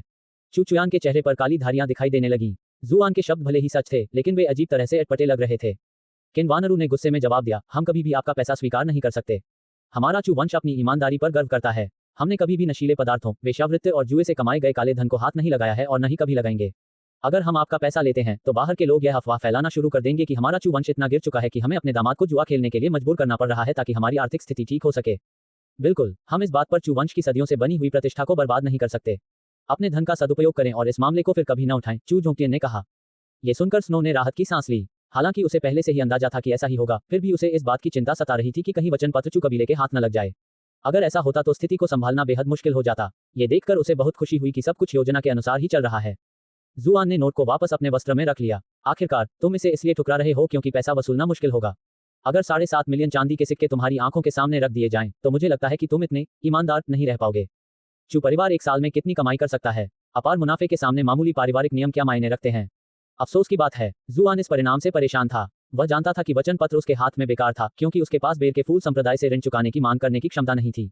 ज्यादा से ज्यादा वह केवल वार्षिक ब्याज का दावा कर सकता था। लेकिन मेई चाओफेंग स्पष्ट रूप से ईमानदार व्यक्ति नहीं था। उससे यह उम्मीद करना बेहद भोलापन था कि वह ब्याज का भुगतान स्वयं कर देगा। ये तो तय था कि वह भुगतान से बचने के लिए हर संभव चाल चलेगा। आज जो हुआ उसके लिए तुम्हें सजा मिलनी ही चाहिए। अगर नहीं तो हम कबीले के बाकी सदस्यों को गलत संदेश देंगे। आज तुम्हारे इस काम से उन्हें यह गलतफहमी हो सकती है कि कैसीनो जाना कोई बड़ी बात नहीं है। किन वानरू ने बोलते हुए मेज पर मुट्ठी पटकी। चिंतन कक्ष में जाओ और हमारे परिवार के नियमों को 10,000 बार दोहराओ। 10,000 बार। जुआन की आंखें अविश्वास से फटी रह गईं। मैं इसकी नकल कैसे पूरी करूंगी? जब तक तुम परिवार के नियमों की नकल करना पूरा नहीं कर लेते, तब तक तुम्हें जागीर में ही रहना होगा। कहीं ऐसा न हो कि तुम फिर से कोई गड़बड़ खड़ी कर दो। किन वानरू ने अपनी आंखों में खुशी की चमक के साथ कहा। हम्फ, यह मत सोचो कि मुझे पता नहीं है कि पिछली बार तुमने चेन शॉपिंग से अपने लिए नियमों की नकल करवाई थी। अब जब तुम्हें इसे 10,000 बार नकल करना है, तो उसकी मदद लेने पर भी तुम इसे पूरा नहीं कर पाओगे। इसलिए अगले कुछ रातों तक तुम्हें जागीर में आज्ञाकारी होकर रहने के अलावा कोई चारा नहीं है। आपको छुट्टी दी जाती है। तुरंत चिंतन कक्ष में जाए और नकल करना शुरू कीजिए। किन वानरू के आदेश पर जुआन के पास उदास चेहरे के साथ वहां से जाने के अलावा कोई चारा नहीं था। उसके जाने के बाद चू चुयान ने अनजाने में पूछा, माँ, क्या 10,000 बार बहुत ज्यादा नहीं है? उसे ये सब कॉपी करने में कितना समय लगेगा? क्यों, क्या अब तुम उससे सहानुभूति जता रही हो? किन वानरू ने नाक से कुड़ी। मैंने कब से शुरू किया? चू चुयान का चेहरा थोड़ा लाल हो गया। भला मैं उस बेशर्म आदमी के प्रति सहानुभूति क्यों रखूंगी? चू झोंगतियान ने हल्की हंसी के साथ बीच में कहा, चुयान, तुम्हें चिंता करने की जरूरत नहीं है। तुम्हारी माँ भले ही जुबान को जुबान से खरी खोटी सुनाती हो, लेकिन दिल से बहुत नर्म है। देखने में तो ऐसा लगता है कि वो जुबान को सजा दे रही है, लेकिन असल में वो उसकी रक्षा कर रही है। जरा सोचो, क्या बेर के फूल का संप्रदाय उसे उसके हाथों इतना बड़ा नुकसान झेलने के बाद छोड़ देगा? अगर जुबान इसी तरह शहर में घूमता रहा तो जल्द ही वो उस पर कार्रवाई कर देंगे। अगर तब तक हमारे पास उनके खिलाफ कोई सबूत नहीं होगा तो हम उसका बदला नहीं ले पाएंगे। हालांकि अगर वह आज्ञाकारी होकर जागीर में ही रहता है तो बेर के फूल संप्रदाय के लोग चाहे जितने भी संपर्क साध लें, वे हमारे पहरेदारों को भेद कर उसे नुकसान नहीं पहुंचा पाएंगे। चू चुयान की आंखें हैरानी से चौड़ी हो गईं। मुझे नहीं पता था कि तुमने इस बारे में इतना सोचा था। मुझे इस पर और विचार करना चाहिए था। अंततः किनवानरू के गंभीर चेहरे पर हल्की सी मुस्कान आ गई। चुयान, तुम हम सबसे कहीं अधिक प्रतिभाशाली हो। तुम्हें बस अनुभव और समय की कमी है। आने वाले समय में तुम हम दोनों को पीछे छोड़ दोगे। चू चुयान के होठों पर हल्की सी मुस्कान थी, लेकिन उसकी आंखों में उदासी झलक रही थी। तब तक मेरी जवानी बीत चुकी होगी और मैं तब भी बिल्कुल अकेली रह जाऊंगी। जुआन तो उसके लिए विचार करने लायक भी नहीं थी। अल्पविराम। अच्छू। जुआन ने अपनी नाक रगड़ी और सोचने लगा कि कौन सी युवती उसके बारे में सोच रही होगी। छोटे मालिक, आप आखिरकार वापस आ गए। एक युवा आवाज ने पुकारा जैसे ही चेंग शॉपिंग दौड़कर आया। उसके सिर पर बने दोनों बाल उछल रहे थे। उसने सुना था कि इस बार युवा मालिक स्नो के साथ बाहर गए हैं और उसे उम्मीद थी कि अगर वह समय पर पहुंच गया तो उससे मुलाकात हो जाएगी। लेकिन उसकी निराशा ये थी कि जुआन के अलावा वहां केवल बटलर होंगजोंग ही था। जुआन के होठों पर एक धूर्त मुस्कान फैल गई और उसने चेंग शॉपिंग को कॉलर से पकड़कर कहा, तुम सही समय पर आए हो। चलो साथ मिलकर पारिवारिक नियमों की नकल करने चलते हैं। फिर से चेंग शॉपिंग का चेहरा तुरंत उतर गया। इस बार हमें कितनी बार उनकी नकल करनी पड़ेगी? जुआन ने मुस्कुराते हुए लापरवाही से हाथ हिलाते हुए कहा, चिंता मत करो, यह ज्यादा नहीं है। बस 10,000 बार। 10,000 गुना। चेंग शॉपिंग डर के मारे पीछे हट गया। क्या हमारे युवा मालिक गणित में कमजोर हैं? या फिर 10,000 का उनका अर्थ कुछ और ही है? बस इसी तरह भयभीत चेंग शॉपिंग को जुआन और होंगजोंग के साथ घसीटते हुए चिंतन कक्ष में ले जाया गया। वहां पहुंचते ही होंगजोंग ने कहा, युवा स्वामी, कृपया पारिवारिक नियमों की नकल पूरी करने तक चिंतन कक्ष से बाहर न निकलें। इसके तुरंत बाद वह चला गया और जुआन और चेंग शॉपिंग एक दूसरे को देखते रह गए। युवा स्वामी, कृपया मुझे छोड़ दीजिए। मैं 10,000 बार पारिवारिक नियमों की नकल नहीं कर सकता। चेंग शॉपिंग ने ठान लिया था कि वह इस बार जुआन की मदद नहीं करेगा, चाहे जुआन कुछ भी कहे। पिछली बार जब उसे धोखे से पूरी रात अकेले पारिवारिक नियमों की नकल करने के लिए मजबूर किया गया था तो वह अभी भी सदमे में था। चलो भी, अगर तुम मेरी मदद नहीं करोगे तो और कौन करेगा? जुआन ने चेंग शॉपिंग के कंधों पर अपनी बाहें लपेट लीं और मुस्कुराते हुए उसे धक्का दिया। चेंग शॉपिंग ने दृढ़ता से सिर हिलाया। मैं मना करता हूँ। ये देखकर जुआन ने गहरी सांस ली और फिर एक नोट निकालते हुए कहा, मैं तो तुम्हें इस काम में मदद करने पर 100 चांदी के सिक्के इनाम में देने की सोच रही थी। लेकिन चूंकि तुम ऐसा करने को तैयार नहीं हो तो मेरे पास किसी और को ढूंढने के अलावा कोई चारा नहीं है। हालांकि 7.5 मिलियन चांदी के सिक्कों का कर्ज अभी तक भुनाया नहीं गया था, फिर भी वह कैसीनो से 1.5 लाख चांदी के सिक्के निकालने में कामयाब रहा। इस लिहाज से देखा जाए तो सिल्वर हुक कैसीनो की उसकी यात्रा फलदायी ही रही। चेंग शॉपिंग की आंखें चमक उठीं। उसने तुरंत हाथ बढ़ाकर नोट उठा लिया और विनम्रता से मुस्कुराते हुए कहा, युवा स्वामी के अध्ययन साथी के रूप में मैं भला किसी और को आपकी सेवा करने की अनुमति कैसे दे सकता हूँ? मेरे लिए ऐसा करना स्वाभाविक ही है। ठीक है, तो मैं इसे आप पर छोड़ देता हूँ। अब मैं सोने जा रहा हूँ। जुआन ने जम्हाई ली। ऐसा लग रहा था कि बाहर की उसकी छोटी सी सैर काफी थका देने वाली रही थी। चेंग शॉपिंग के माथे पर तुरंत एक कसक सी गांठ बन गई। लेकिन युवा स्वामी, मैं अकेले 10,000 बार उनकी नकल नहीं कर सकता। जुआन ने आंखें घुमाई और जवाब दिया, तुम्हें क्या लगता है मैंने तुम्हें 100 चांदी के सिक्के क्यों दिए? क्या तुम नहीं जानते कि इसका इस्तेमाल जागीर में मौजूद अन्य अध्ययन साथियों की मदद खरीदने के लिए कैसे किया जाता है? चेंग शॉपिंग की आंखें एक पल के लिए चमक उठीं, लेकिन थोड़ी देर बाद ही वह भौहें चढ़ाकर सोचने लगा, लेकिन क्या इससे मेरे पास अपने लिए कम पैसे नहीं बचेंगे? जुआन ने लापरवाही से कंधे उचकाते हुए कहा, मैंने तुम्हें पैसे दे दिए हैं। अब ये तुम्हारी मर्जी है कि तुम इसे खुद कॉपी करना चाहते हो या दूसरों की मदद लेना चाहते हो। तुम्हें बस परिवार के नियमों को 10,000 बार कॉपी करना पूरा करना है। ये शब्द कहने के बाद वह खुशी से इतराते हुए चला गया और चेंग शॉपिंग को अपने विकल्पों के साथ जूझने के लिए पीछे छोड़ दिया। अपने निवास स्थान पर लौटते समय जुआन ने अपने द्वारा अर्जित क्रोध अंकों की गणना शुरू कर दी। इकाई, दहाई, सैकड़ा, हजार, 10,000। अरे बाप रे, मैंने 60,224 रेज पॉइंट्स हासिल कर लिए। जुआन के चेहरे पर एक प्यारी सी मुस्कान खिल उठी। पहले जो कुछ हुआ था उसके आधार पर नायक की भूमिका निभाने की बजाय खलनायक की भूमिका निभाना कहीं बेहतर था। वह अपने छोटे से घर पहुंचा और जैसे ही वह अपना चेहरा धोने और लॉटरी निकालने की तैयारी करने वाला था तभी अचानक उसके पीछे से एक आवाज आई। आपने ये कैसे कर दिखाया? जुआन 3 फीट हवा में उछल पड़ा। उसने जल्दी से पीछे मुड़कर देखा और पाया कि उसके पीछे कमजोर बूढ़ी प्रकट हुई है। ये क्या हो रहा है? ये बंदा देखने में ऐसा लगता है मानो जरा सी हवा से ही गिर जाएगा, लेकिन ये बिना आवाज किए इधर उधर घूमता रहता है। मैंने अपनी साधना इतनी बढ़ा ली है, फिर भी मुझे इसकी मौजूदगी का जरा भी एहसास नहीं हो रहा। इसका क्या मतलब है? जुआन ने तुरंत जवाब दिया, बूढ़ी के सामने अपनी धौंस जमाने की हिम्मत न करते हुए। वह दूसरों के सामने निडर होकर क्रोध अंक अर्जित कर सकता था, लेकिन किसी कारणवश वह बूढ़ी से बुरी तरह डर गया था। बूढ़े माली को उकसाना मूर्खता प्रतीत होती थी। ऐसा क्यों है? जुआन ने इस सवाल पर काफी विचार किया, लेकिन वह इसका कोई जवाब नहीं सोच पाया। बूढ़ी ने जिज्ञासा से भरी छोटी छोटी आंखों से जुआन को देखा। पूरी जागीर में यही चर्चा हो रही है कि तुमने कैसीनो से 7.5 मिलियन चांदी के सिक्के कैसे जीत लिए। तुमने ये कैसे किया?